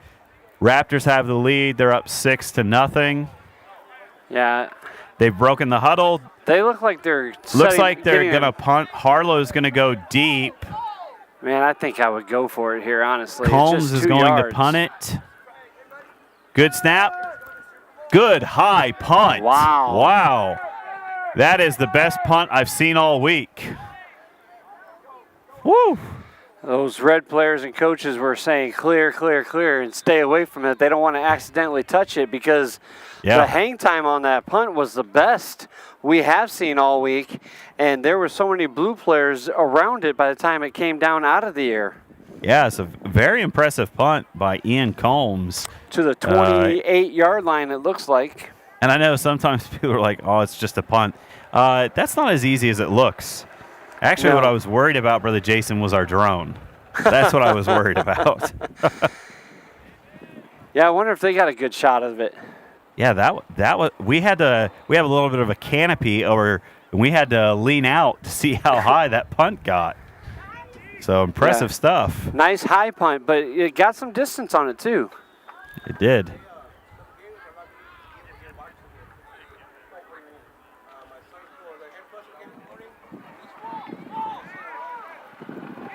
Ooh. Okay. Ball batted around and tipped and finally falls to the ground.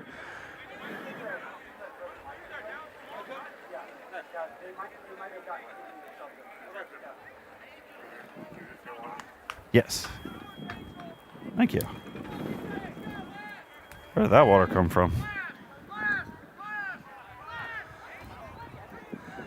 All right, just 6 minutes left in the second quarter. It's 6-0 between the Bulldogs and the Raptors.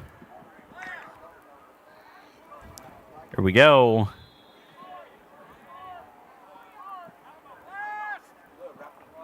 Combs lines up in the pistol formation.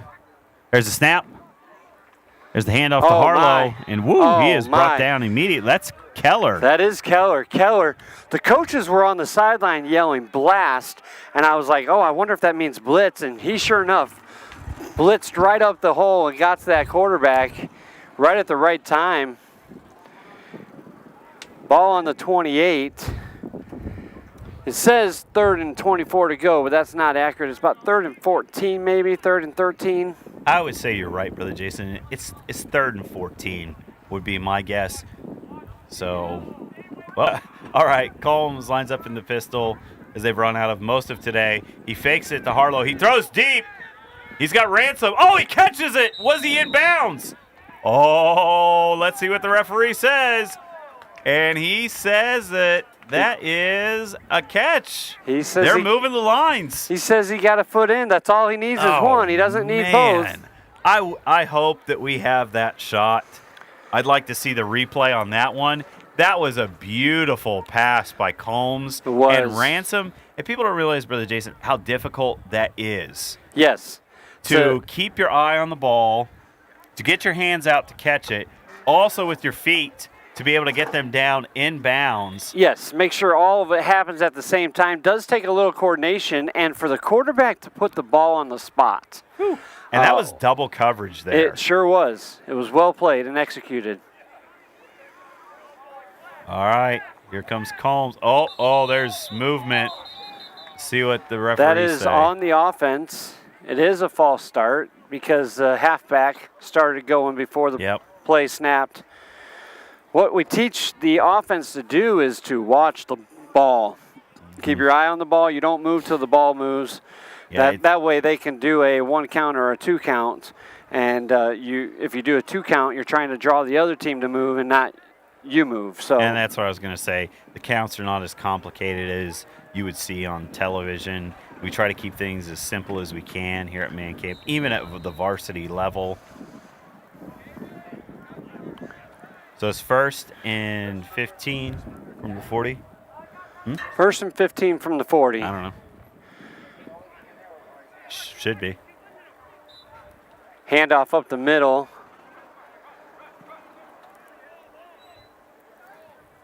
All right, Combs comes to the sideline. He's getting something from his coach. It's 2nd and 15 from the 40-yard line. Look like they handed that off to number 28, Connor Herring. And he was able to get nowhere. Matter of fact, he stopped in the backfield, so we're going to be looking at a 2nd and 13 here. And the red Raptors make a substitution. All right, so here they go. Taking their time, calling this one. We're almost down to 2 minutes. Brother Jason, we are going to have that promotional video of Man Camp that's going to be at halftime. Looking forward to that. Hope you enjoy that at home. Combs lines up in the pistol. He's got Harlow and Herring beside him. A little movement on the defensive line. He fakes it. He passes. It's over. Oh, he's got Johnson. Johnson catches it. He makes one man miss. Angel Alea with the touchdown-saving tackle. Combs is on fire here in the second quarter, completing deep pass after deep pass. Jackson Johnson with that. That's a tall player there. Looks like he's probably the tallest one on their team. And you can just hit the target high on that, and it was a higher pass. He reached up there, grabbed it, brought it in. Didn't really have time to get the ball further down the field, and it was tackled. But nice progress and good gain on that play. So Jackson Johnson with the catch. Minute 20 left in the game. They break the huddle.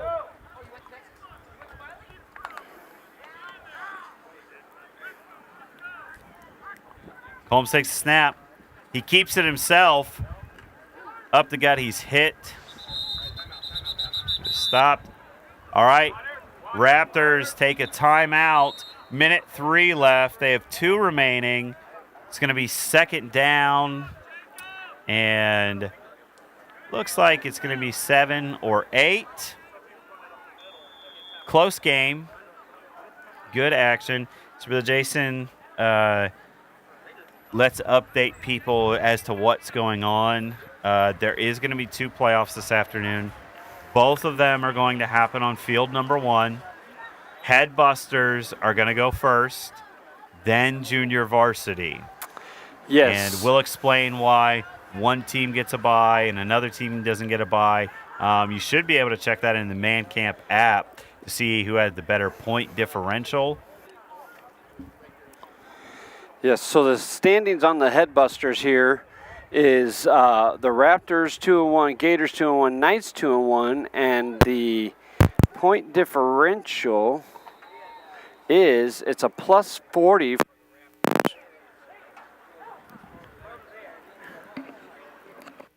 That's good information to know.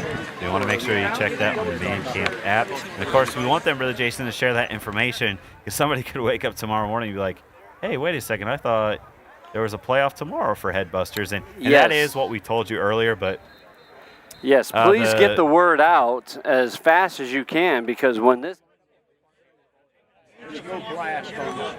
Hit him hard, Joe.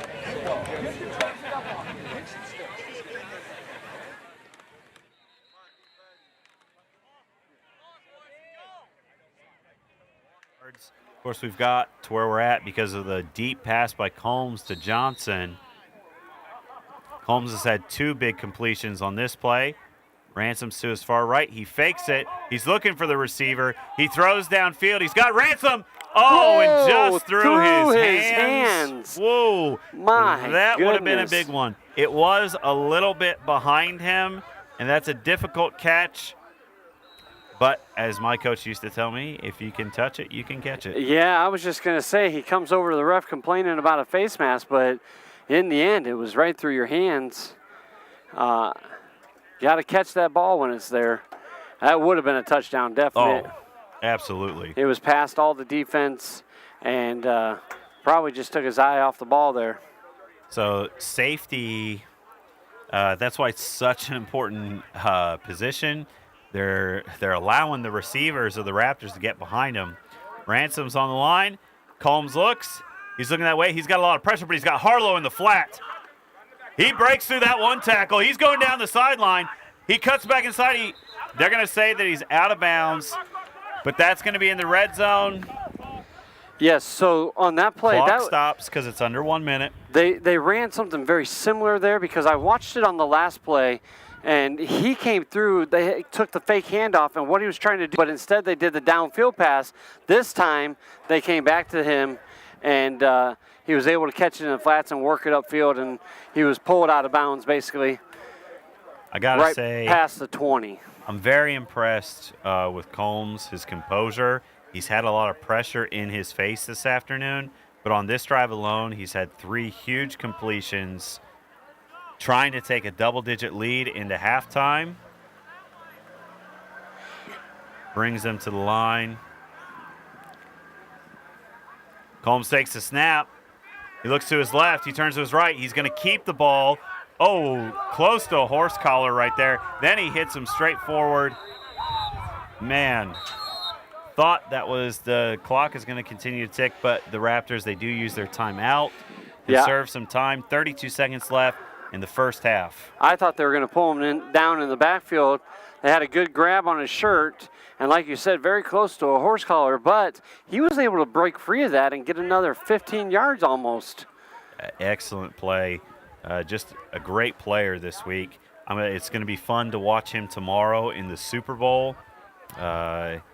Bulldogs have been eliminated, so let's check in on the score on Field 2. That is an elimination game between the Gators and the Knights for Varsity. So I'm having a little glitch. All right, and it's still 0-0 over there, and that is correct. They're getting ready to start the second quarter. So the Raptors are just awaiting to see who they'll play, but they want to keep the good vibes going by getting another victory. They're already started off better than they did earlier in the week. They only scored in the fourth quarter of the first game and only in overtime. So to get 2 scores in the first half is huge progress. Yes, and I would say I like seeing the progression throughout the week. A lot more balls in the air today and pass attempts today than we've seen throughout this week so far. And so they have improved their running game enough to where now that the running game is allowing the passing game to happen. And the more the passing game happens, then they go back to the running game and they can keep working the ball down the field in succession there by letting one open up the other. The timeout has ended. Referees are signaling for everybody to get back on the field.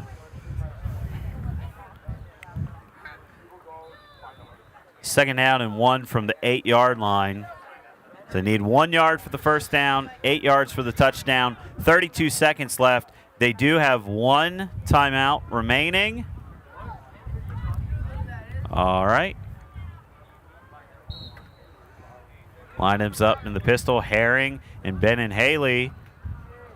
Ben and Haley goes out as a blocker. Combs keeps it. And let's see where they mark him. It's going to be close for the first down, but they're going to say third down. So 3rd and 1 from the 8-yard line. 17 seconds remaining. But here's the thing. There's no timeouts. No timeouts here. They're going to have to be smart and hit the sidelines and play everything close to the edge there. Either that or they're going to have to just get it in the end zone right here with 17 seconds left. But I think they would have gotten the end zone on that last play if they had read that block a little bit better. What happened was one of the big guys, lineman, came up through, and the blocker went to take on the lineman when he should have continued out because they were both already past that lineman. And upfield, they needed that block. If he had gotten that block upfield, I think he would have scored that touchdown on that drive. All these games, they come down to just the little details. Little details, that's what it's all about. Block here, a block there, tackle here, a tackle there.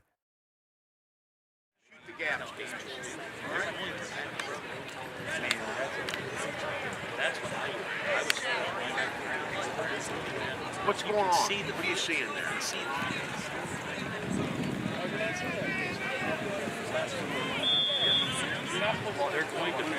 Hey, guys. Stop from here.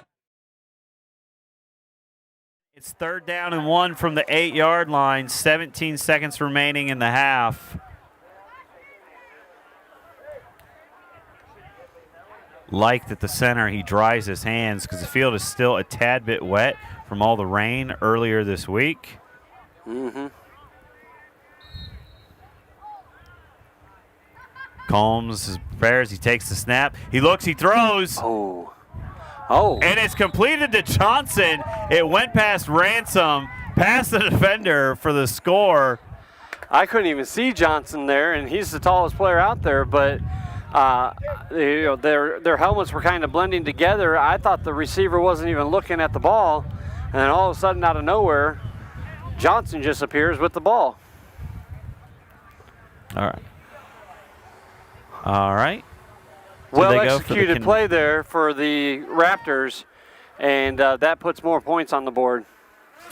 So now they've taken the lead 12-0, 2 possessions. We're going to see something that we haven't seen all week unless you have, because I know I haven't. What's that? They just brought out the tee box so that they can do the kick through the uprights. All right, so the kick is going to be performed by number 62. Is Aiden Gordon is going to attempt the extra point. So obviously Bulldogs trying to get into block, so Oliver Combs is holding it. There's a snap. There's the hold. It's up. It is no good. It is wide left. Didn't look to have the distance either. No, it had the height, but did not have the distance, and did get, he probably swung his leg through the wrong way to make it curve off to the left there. But anyhow, I was happy to see the attempt. Yeah, it's you tried it. So maybe that comes in handy later on. I was trying to figure out why the coach was running over to the sideline, and he grabbed the little placeholder box. It's different than the tee they use to kick off in, little square box, and the snap is taken, and then you put the tip of the ball in that box, and it holds it in place so it doesn't slide on the ground. Whether the laces were out or not, I don't know. I didn't see that part of it. So there's going to be one kickoff. Potentially, they may have time for one play for the Bulldogs, and they're down 12-0 right now. Varsity action. Raptors, like we said, they're already in the Super Bowl. Just need to pay attention to that game over on Field 2 to see who they'll be playing. It's an elimination between the Gators and Knights. They've got 7 minutes left in the second quarter, and the score is 0-0. Tee falls off. There's a little bit of a breeze. It's going from the west to the east side of the field. And Combs is going to perform the kickoff. One of the fastest guys in camp. He's very dangerous and open. The kick It's just a little dribbler. Keller, the quarterback, is a penalty. So It's going to take things up to the 40-yard line. I think the conversation here is whether or not it touched a player. I thought it touched the player, and I think the refs are going to talk about this.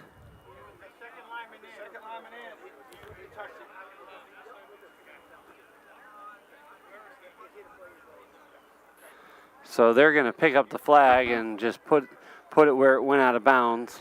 All right. I see the time.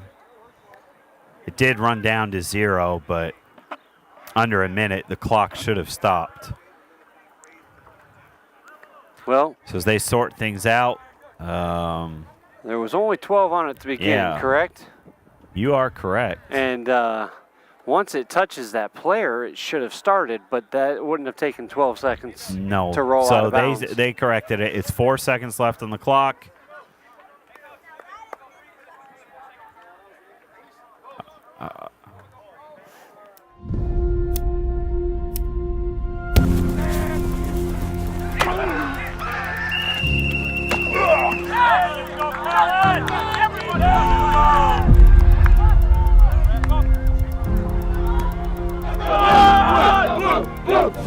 We need voices to rise up and lock arms together, shoulder to shoulder, and stand for God. You have to walk with God. You've got to read your Bible. You have to pray. It's got to become your relationship with God.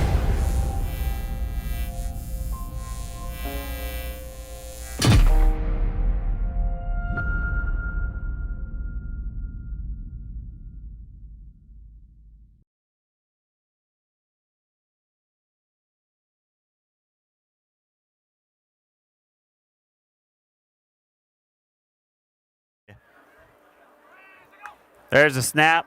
Downs looks for him, and it's not going to be long enough. It's going to fall incomplete. That's the end of the second quarter. Raptors have the lead 12-0. We're going to take a quick audio break. Enjoy that Man Camp commercial.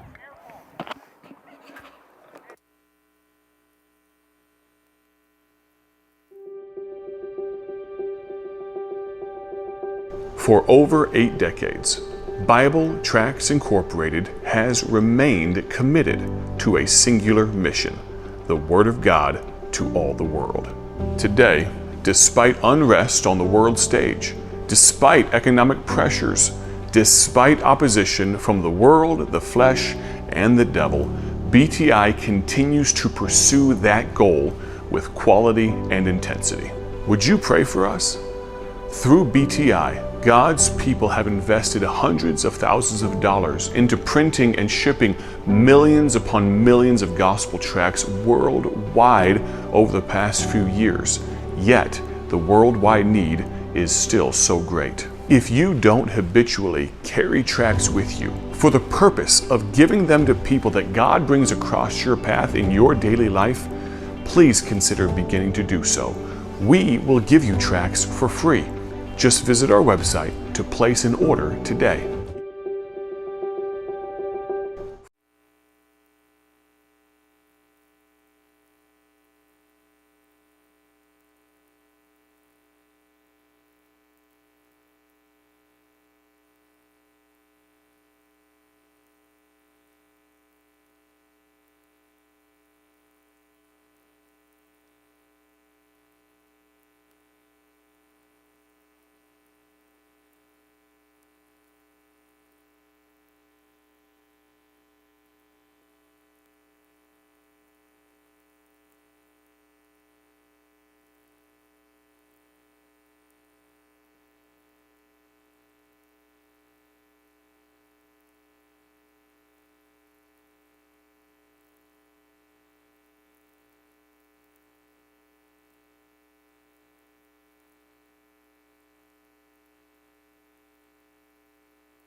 People that have mental issues, we're walking the halls like I do.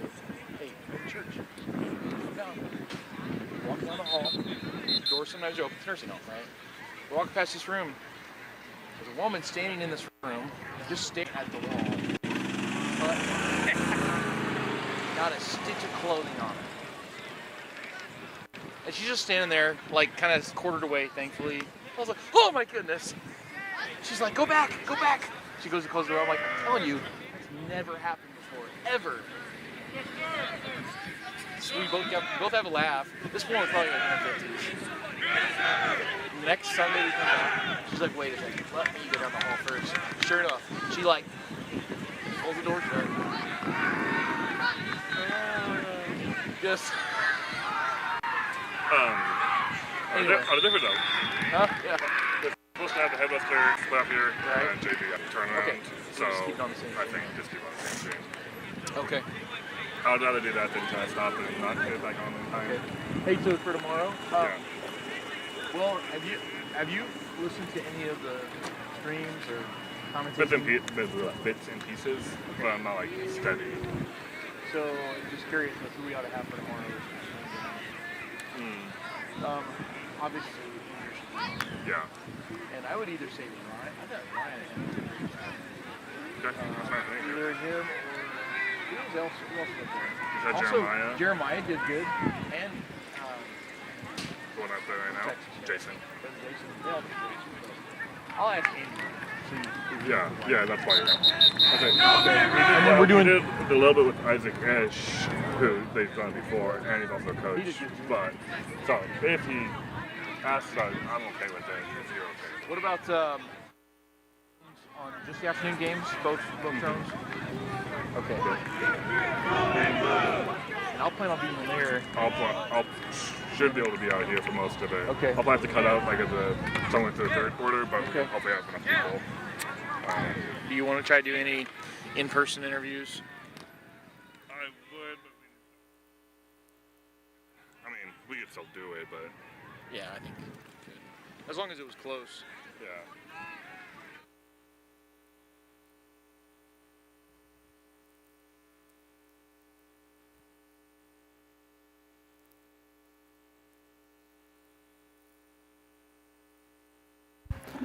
All right, we're back for the second quarter action. Raptors are up 12-0. Kick it to Combs and Ransom. There's the kick. Dribbles. Ransom gets it. He cuts back to the inside. He's being pursued. David O is there to take him down. Looks as if he's going to be inside the 20-yard line. Good kickoff, good coverage by the Bulldogs. And David O is what we refer to him as. David Olagunja is how I think we say the name. It's difficult to pronounce, and I've asked him once already, Brother Andrew, and yeah, it didn't help by asking because it was still hard to say. So we just will refer to him as David O. And he has his name mentioned so many times in this game and all the other games because he's actively involved in both sides of the ball. Yeah, and that's kind of the theme for the week. You get some guys that are just a little bit more active than others. You call their names more often, not because they're more important. It's just that's the person who ended up making the play. So one of the things we're watching on the sideline is one of the main backs for the Raptors is out right now. Harlow. Don't know if he's dealing with some cramping or some type of other injury. Combs takes the pass. He throws it. He hits his man, and he's taken down. That is number 67? For the reception, That's 67. he was taken down by number 2, right? Yes. Taken down by number 2, Angel Ayala. Nay was the one with the reception. So here we go. We're coming out of the huddle.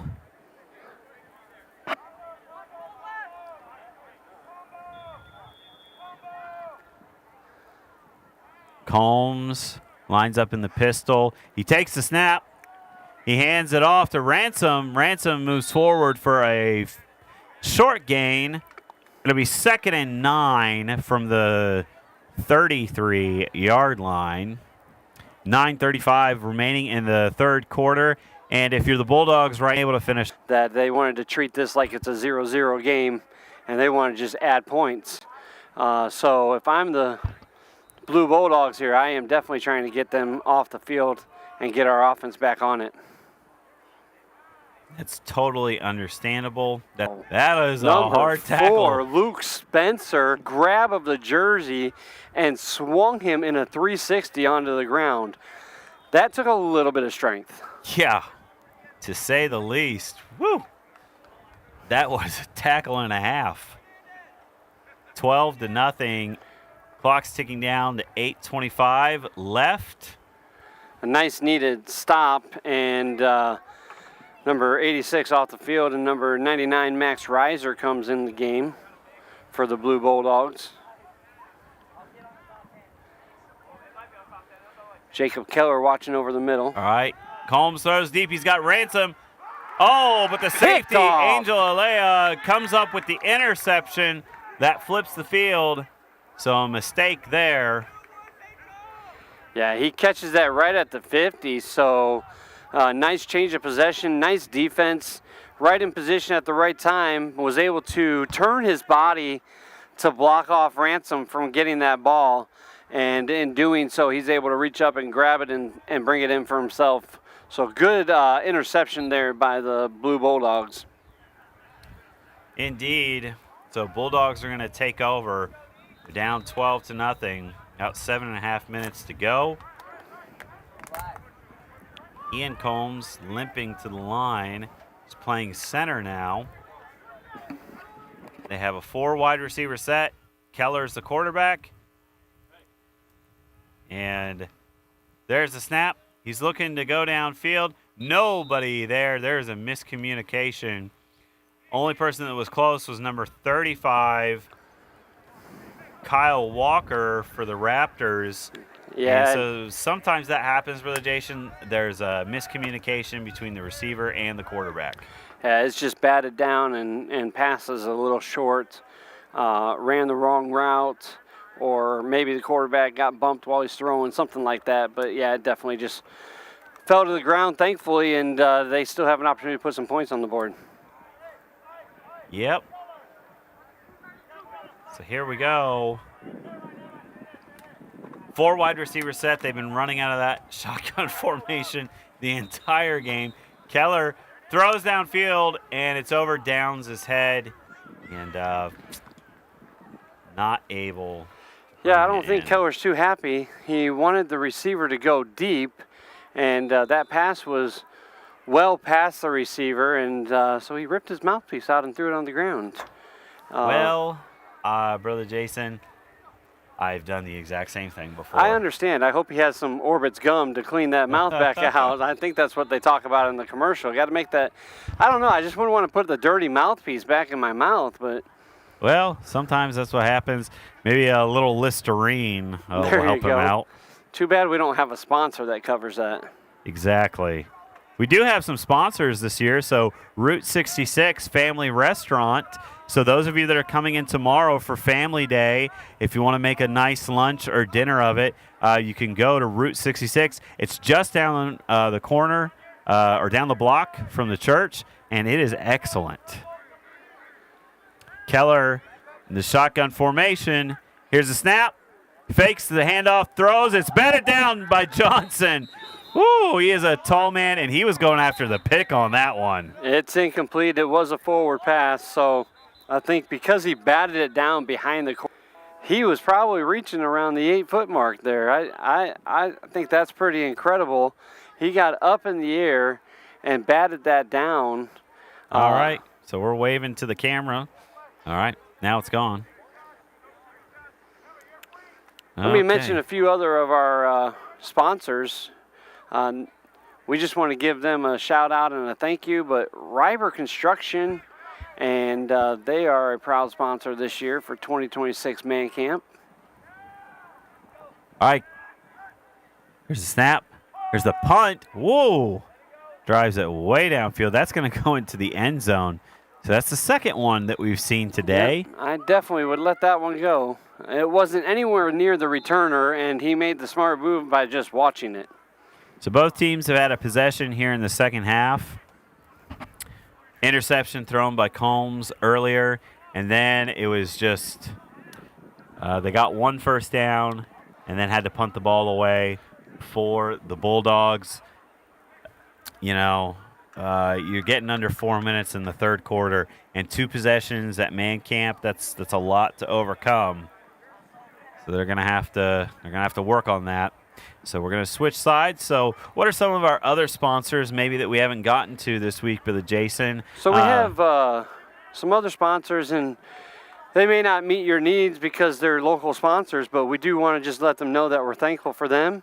And that would be Midland. To Ransom, he turns it upfield. Oh, he breaks through a couple tackles, and whoa, that was some nice running by Ransom.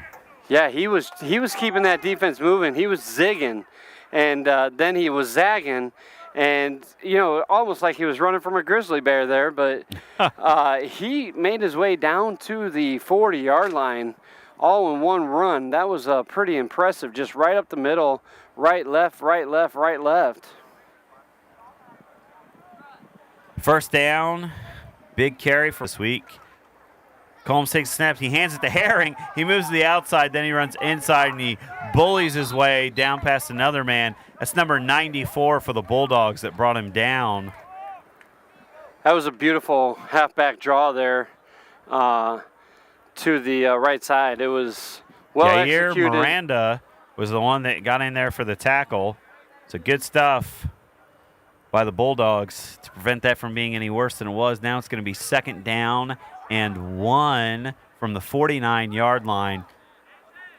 They've had good momentum today, just a couple plays here and there. The Raptors shot themselves in the foot. But overall, this has been their best game this week.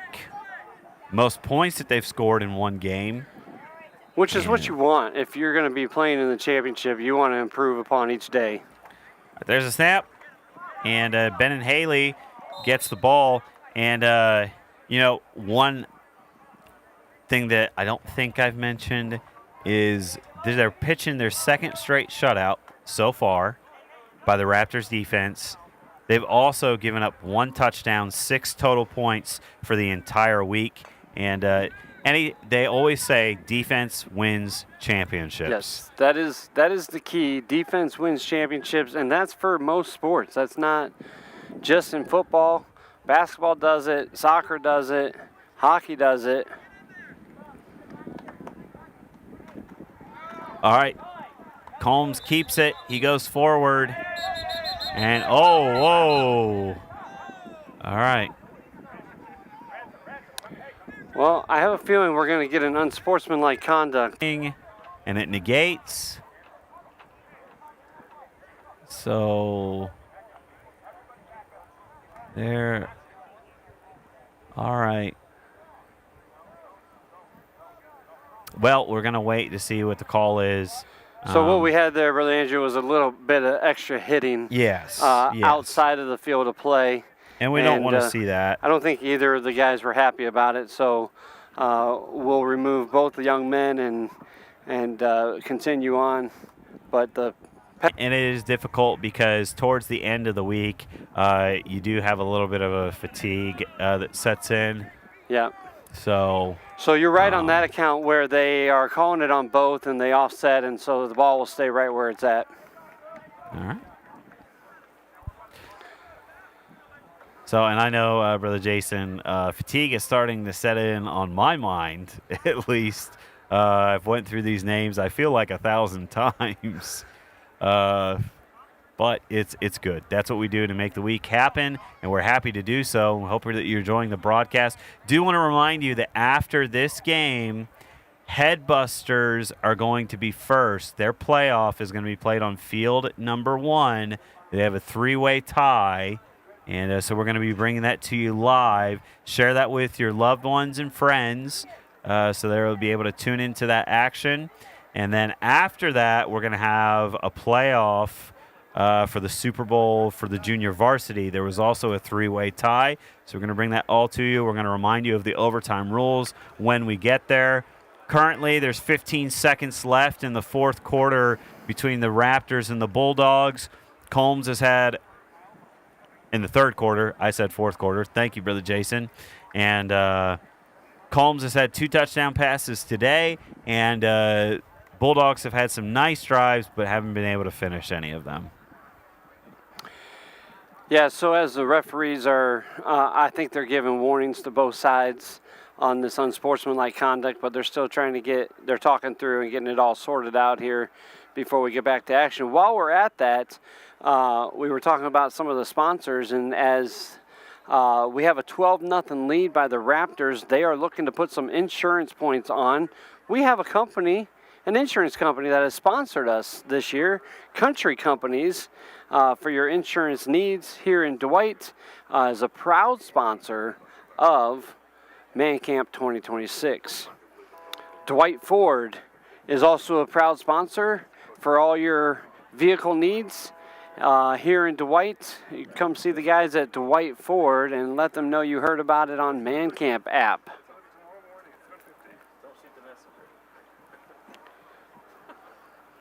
I think the last one that I have not mentioned today is Streeter Onized Credit Union.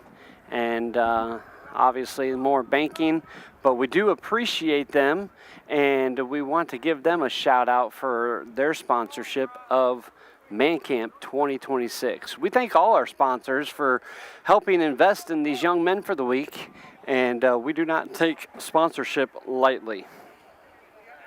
Okay, so to update you again, I got information from Brother Ethan McCurry. Please don't shoot the messenger on this one, but junior varsity overtime, per coach's rules, is going to be tomorrow morning at 7:50. So most Super Bowls are supposed to start at 8:15. So 7:50 is going to be the start of the junior varsity playoff into the Super Bowl. But Headbusters, the playoff for into the Super Bowl, will be played right after the varsity game.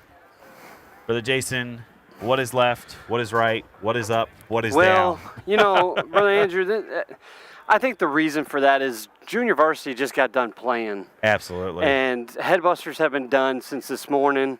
And so they've been resting and relaxing, sleeping in chapel, you know, all that wonderful stuff. And so they're ready to go.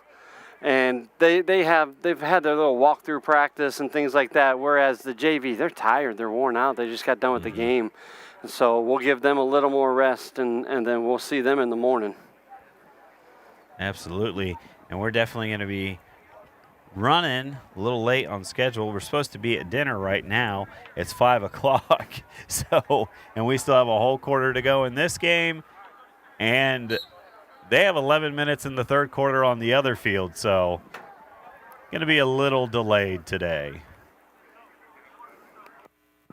All right. So they're going to let it tick down to the end of the third quarter. We're going to take a quick audio break. We're going to be back in a minute.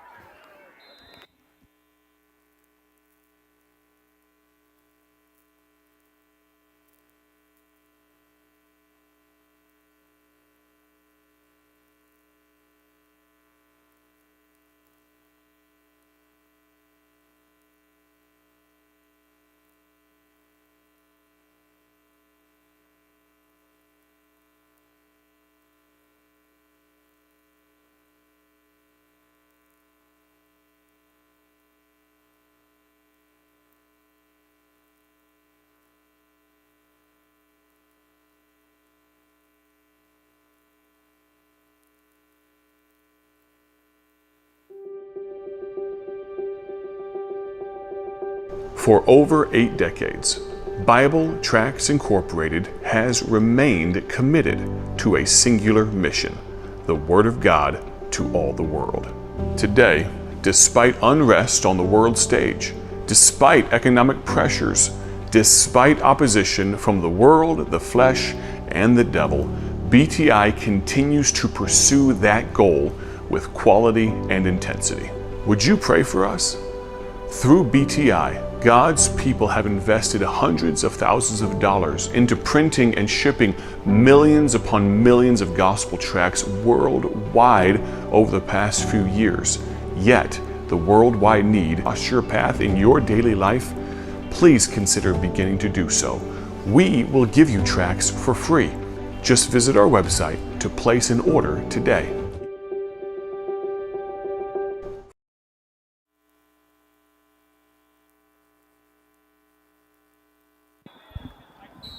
Start of the fourth quarter. Combs is underneath center.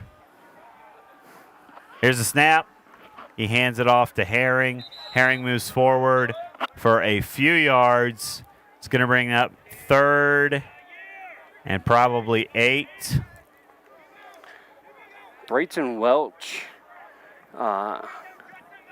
getting downfield and making block, hoping that his guy would break through, but the rest of the blue team was able to put a stop on there, and it'll be 2nd down and looks like about 8.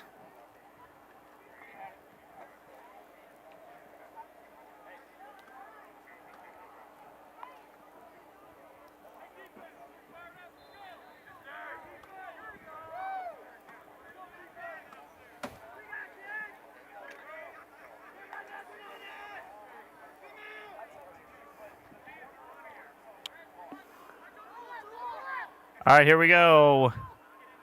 Here is the snap. Combs takes it. He moves off to his right side, and he is tackled.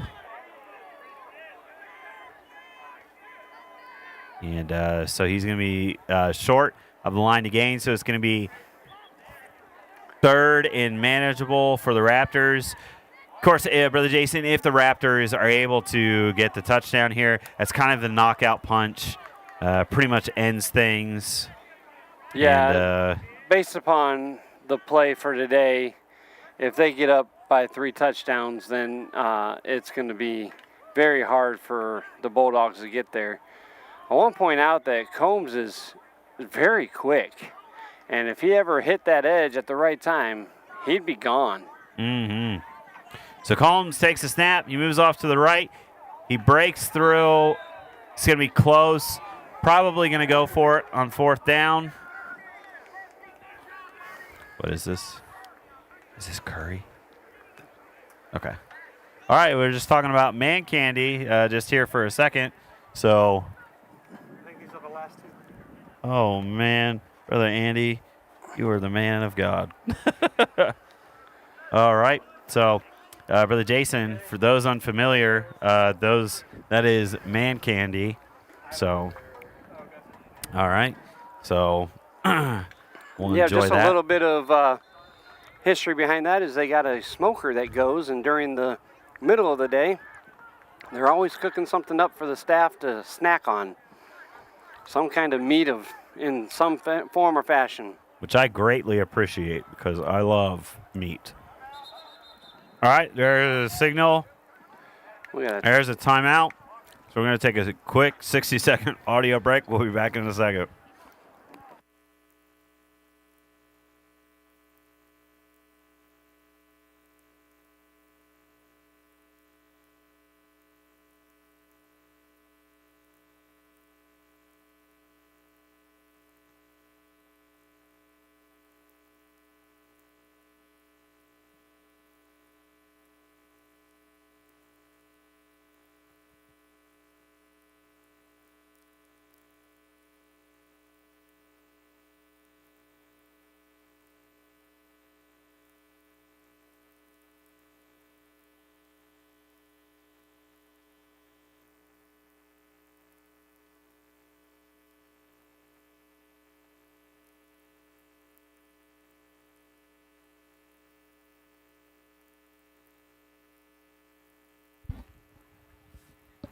All right, they've broken from the timeout. Combs has them lined up. It's a 4th down and 2 from the 41. Oh, there's some laundry on the field, and that's a false start. Not what they needed there.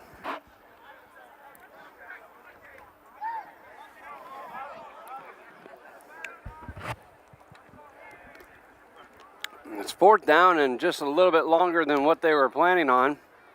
So to be curious to see what they do now, if they decide to punt or still to go for it. Their offense has the capability of picking up these 7 yards at the 46-yard line. Your defense has played well all day, mainly because it's been a one-trick pony. It's been a 4 wide receiver set with either a sweep to David O, or Keller has been throwing the ball deep. So they decide to go for it. Combs, he throws it. Johnson, and then it's broken up by number 48 of the Bulldogs. Christian Adams with the breakup there, bats it down. Their defense, obviously, through 3 quarters has held them up from getting anything on the board. They're still on the other side of the 50, so they're not on their own side yet. So they're just going to rely on their defense right here. Mm-hmm. And I'm going to rely on this chicken wing that's in my little basket that was brought to us. I know. I want to thank for the Andes so much. This has been delicious. I love the man candy. It's just so good. Really is. As far as food, it's definitely one of my favorite things of the week. No, it is the favorite thing of the week for me. The meals are great, too. That's no knock on the meals. Right. Those ladies do an excellent job. We'll talk about more of that in a second. Bulldogs are in a 4 wide receiver set. David O. Keller's the quarterback. He hands it to David O. He gets through 1 minute. Oh, what a hit right there. Number 67 with the tackle. He's shaking up a little bit on that play. He is shaking up. He gave it, but he also took it a little bit too. So while the coaches are dealing with him, and we have excellent medical staff here, just to remind the folks at home, we have 2 registered nurses on each field. We also have an EMT on each field. We have an ambulance that's here. And then we have a doctor that's here as well. So they do an excellent job taking care of the boys. But we're talking about the meals here at camp. Brother Jason, it's amazing to me how not good, great everything tastes. And they're making this for like 500-plus people. Yeah. I mean, to make things in mass quantity is difficult enough, but to make it good, that was incredible. Like this morning with the pancakes, the melted butter in the crock pot. Never would have thought of that. The things that you pick up. You are not the first one that I heard say that either. And I didn't have the pancakes this morning, so I can't attest to that. But here's what I do know. Is I know that people are listening to our broadcast, and they're listening for football reasons. Mm-hmm. So let me just specify that it's not just us that are getting fed well. Your kids are getting fed well. Oh, and you should know that they are in good hands and have been eating pretty good this week. Well, my kids aren't old enough to come to man camp yet, but when my boys are old enough to come, they're going to be like, Dad, why is it that we just have cereal for breakfast? I went to man camp and had a great meal every morning. And now everybody knows what you feed your kids at home there, Brother Andrew. That's okay. Not ashamed of that at all. I was a cereal kid as well. All right, there's the snap. David O gets it. He gets to the outside, and he's taken down. Almost to the 50, but just a little bit shy of it.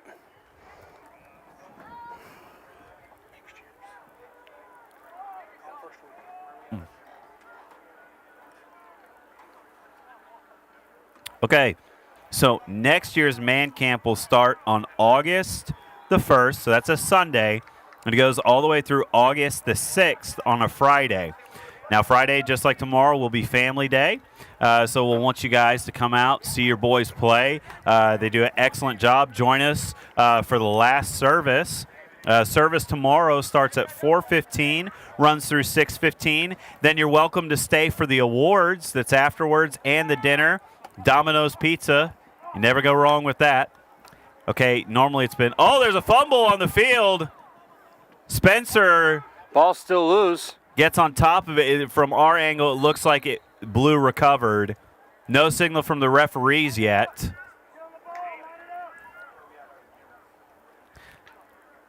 All right, and I didn't see any red come out of there with No. it, so I think it is blue ball still. So it's blue ball. Might as well go for it. All that to say, apologize.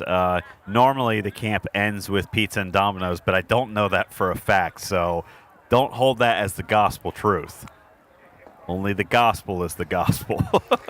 Now that you just jinxed it, we'll be seeing Casey's Pizza tomorrow. That's not a bad thing. Not a bad thing. That's not a bad thing. Their breakfast pizza is excellent. So if you're on your way in tomorrow, stop by, get yourself a slice. Bring me and Brother Jason a slice as well. And we'll give you a shout out. Wounded duck thrown in the air and intercepted. Ben and Haley with the interception. So it was 4th down play. They had to take a shot anyway downfield. Under 5 minutes to play, down 12-0.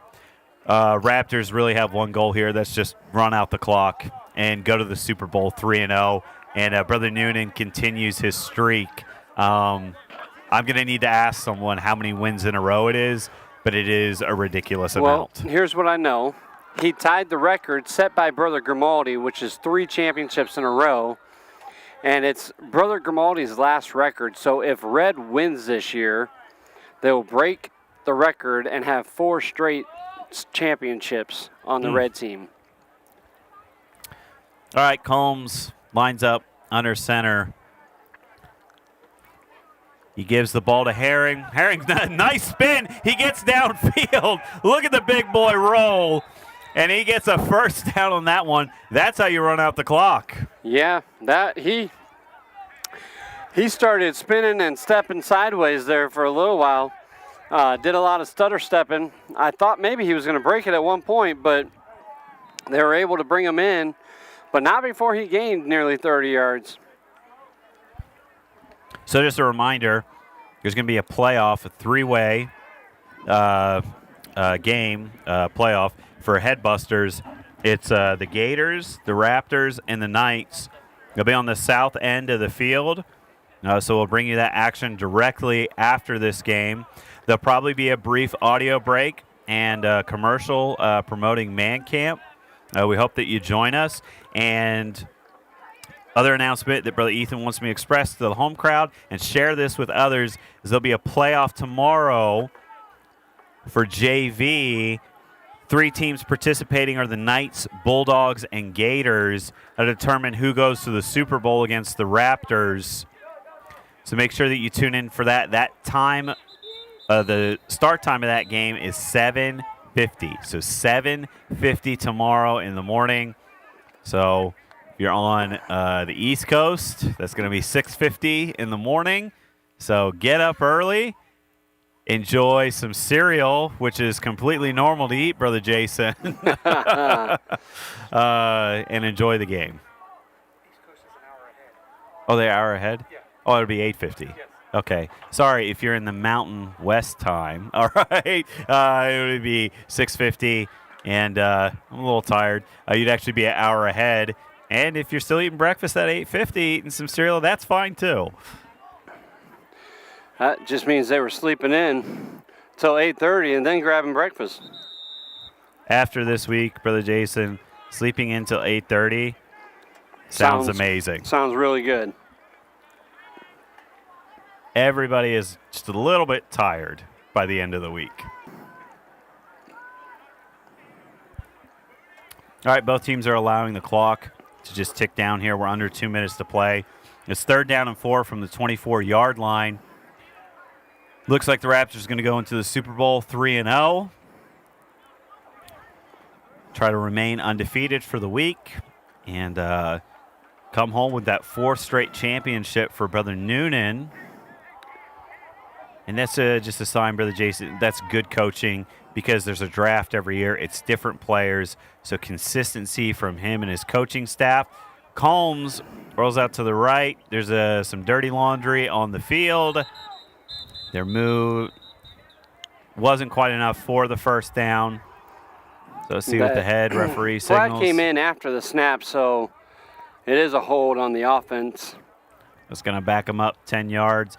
That'll be a repeat of 3rd down unless, for whatever reason, they were to decline the penalty, the Bulldogs, that is. Just taking a minute to straighten things out. And if you haven't heard already, make sure to download the Man Camp app. I don't know if they'll update the schedule to include that playoff for tomorrow morning. But once again, the JV playoff tomorrow morning, field number 1 at 7:50 a.m. Central Time. 7:50 a.m. Central Time. Make sure that you watch that. And the 3 teams that will be participating are the Gators, the Bulldogs, and the Knights. Because the Gators have the best point differential, they'll get a bye in the first round. So we'll start off with the Bulldogs and the Knights. Whoever wins that will play the Gators, and whoever wins between the Gators and the other moves off to the right side of us. Man. No good. And that's turnover on downs. The clock stops at 52 seconds. Bulldogs are going to come out and just try to get anything. Really just praying for a miracle at this point. I think Harry might be dizzy. He was spun around and slammed to the ground on that one. But let me also throw out there that it comes up with the new docu-series that they put out this year. And you're going to want to watch that. Some episodes are longer than others, but there's about 5 episodes there. And I think the last one will be uploaded after camp is over. But watch the docu-series about how camp goes and how a team walks through the week.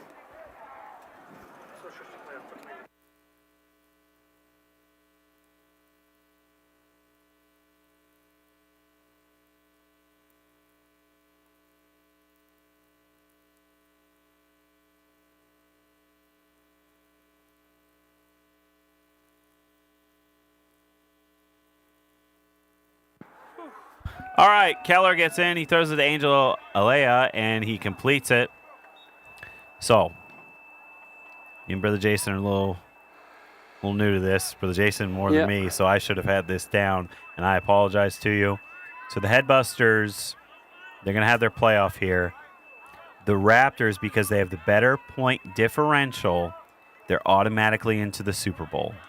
The Gators and the Knights are going to play one another. Whoever wins that will play the Raptors in the Headbuster Super Bowl tomorrow. And then it's the same for the JV. All right, Alea gets out close to the 50, 11 seconds remaining. Because the Raptors, the Gators have the best point differential, which is 0 for the JV, they're automatically into the Super Bowl. So the Bulldogs and the Knights will play tomorrow morning at 7:50. Whoever wins that will play the Gators in the Super Bowl.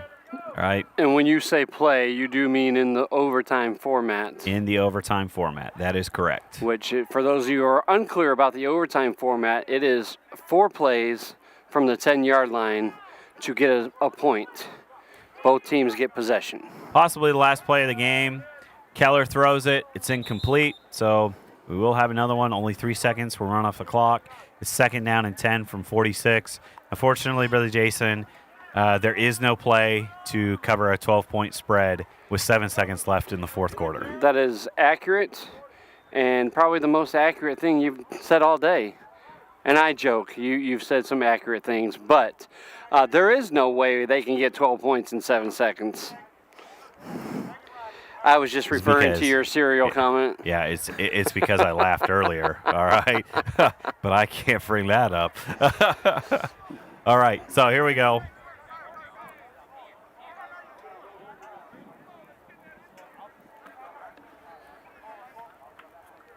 Second down and 10 from the 46. 7.5 seconds left in the game.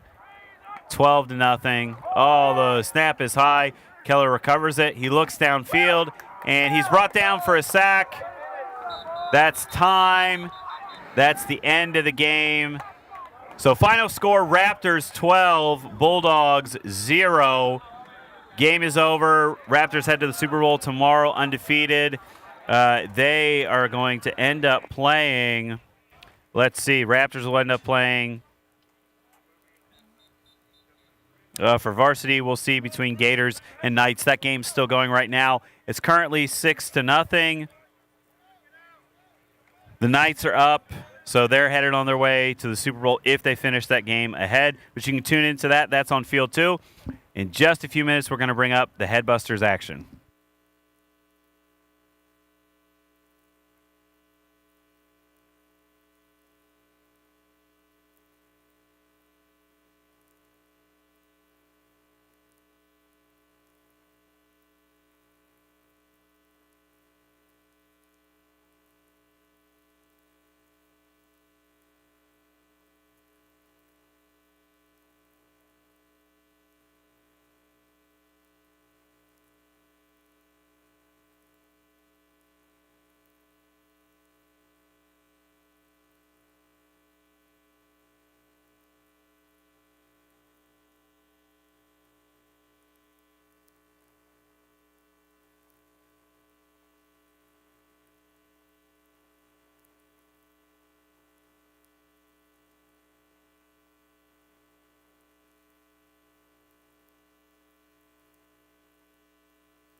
All right, so Brother Jason, they're starting the Headbusters playoff, so it's the typical overtime rules. It's 4 shots from the 10-yard line. York takes it on the first play. He gets down the sideline. It's hard to see with these flags where he was out of bounds. I know that he didn't get in, so if they score, there's going to be a conversion attempt, and then the Black Knights will get the ball. And this right here is to determine who goes to the Super Bowl tomorrow for Headbusters. It'll either be Raptors and Gators or Raptors and Knights. First down run by York. Looks like it was pushed back. Appears that was the 4th down run.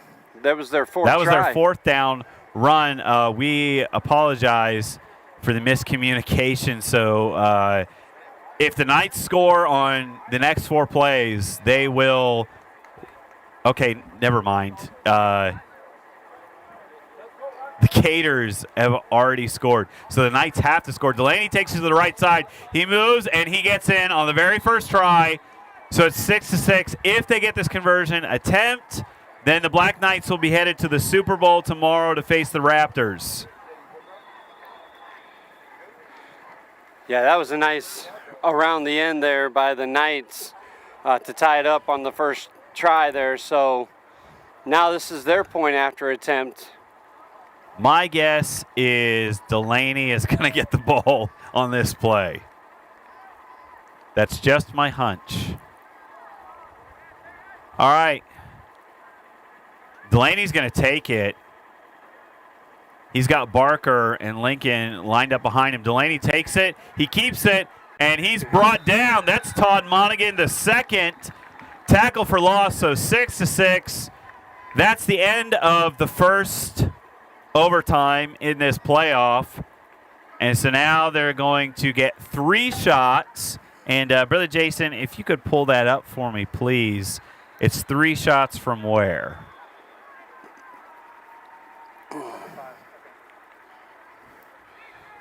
Second overtime is 3 downs from 5-yard lines. 3 downs from the 5-yard line. And I believe Green will have the ball on offense first. And there's 4 minutes and 30-some seconds left on field 2. Good game going over there. Whoever wins heads to the Super Bowl for Varsity. 6-6. Gideon York has been the quarterback, but we've also seen some brotherly shove this morning from Todd Monaghan. That's the formation that they're lining up in. Here's the snap, and they push him forward. They got a good movement, and he's in. That's a touchdown. Todd Monaghan, the second, gets in. They go up 12-6. They'll have a conversion attempt here. And I love to see that. Just the big boy rolls over everybody and into the end zone. Yeah, that's a nice Philadelphia Eagles play there. Conversion attempt? Yes. And they'll have it from the 5-yard line. And all the kids in Headbusters this week have had problems tackling Delaney. And you really can't blame them. He is so much bigger than the rest of the kids. Yeah, so Brother Andrew, this is my first time seeing Headbusters this week because I've been calling the Pee Wee while the Headbusters play on the other field. Oh, yeah. So Delaney this week, he has played 3 games, and he has 12 touchdowns. Wow. When you average 4 touchdowns a game, it's really good. Really good.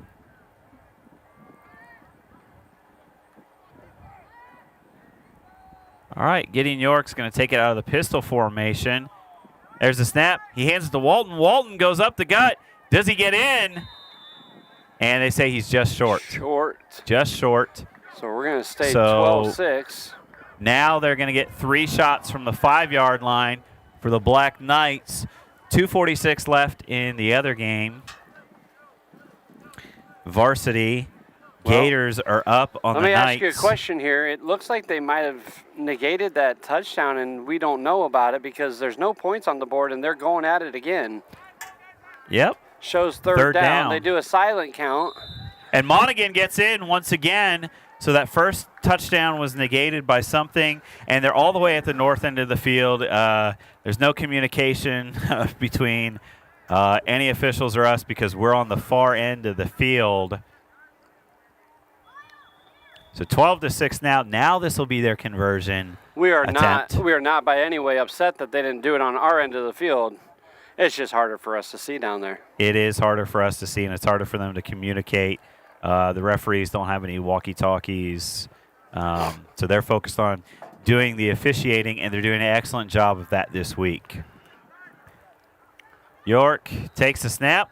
He goes to his left. He's being pursued. He gets out there, but he's taken down. Conversion is no good. So now 3 shots from the 5-yard line for the Black Knights. If they score and if they get the conversion attempt, Brother Jason, they're going to head to the Super Bowl tomorrow, and they'll be playing the Raptors. Yeah, so the Green Gators here need a stop, and if they want to continue into this championship game, they're going to have to stop 3 attempts from the 5.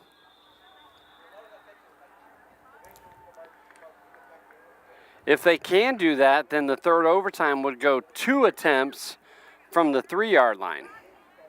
Yep. So here we go.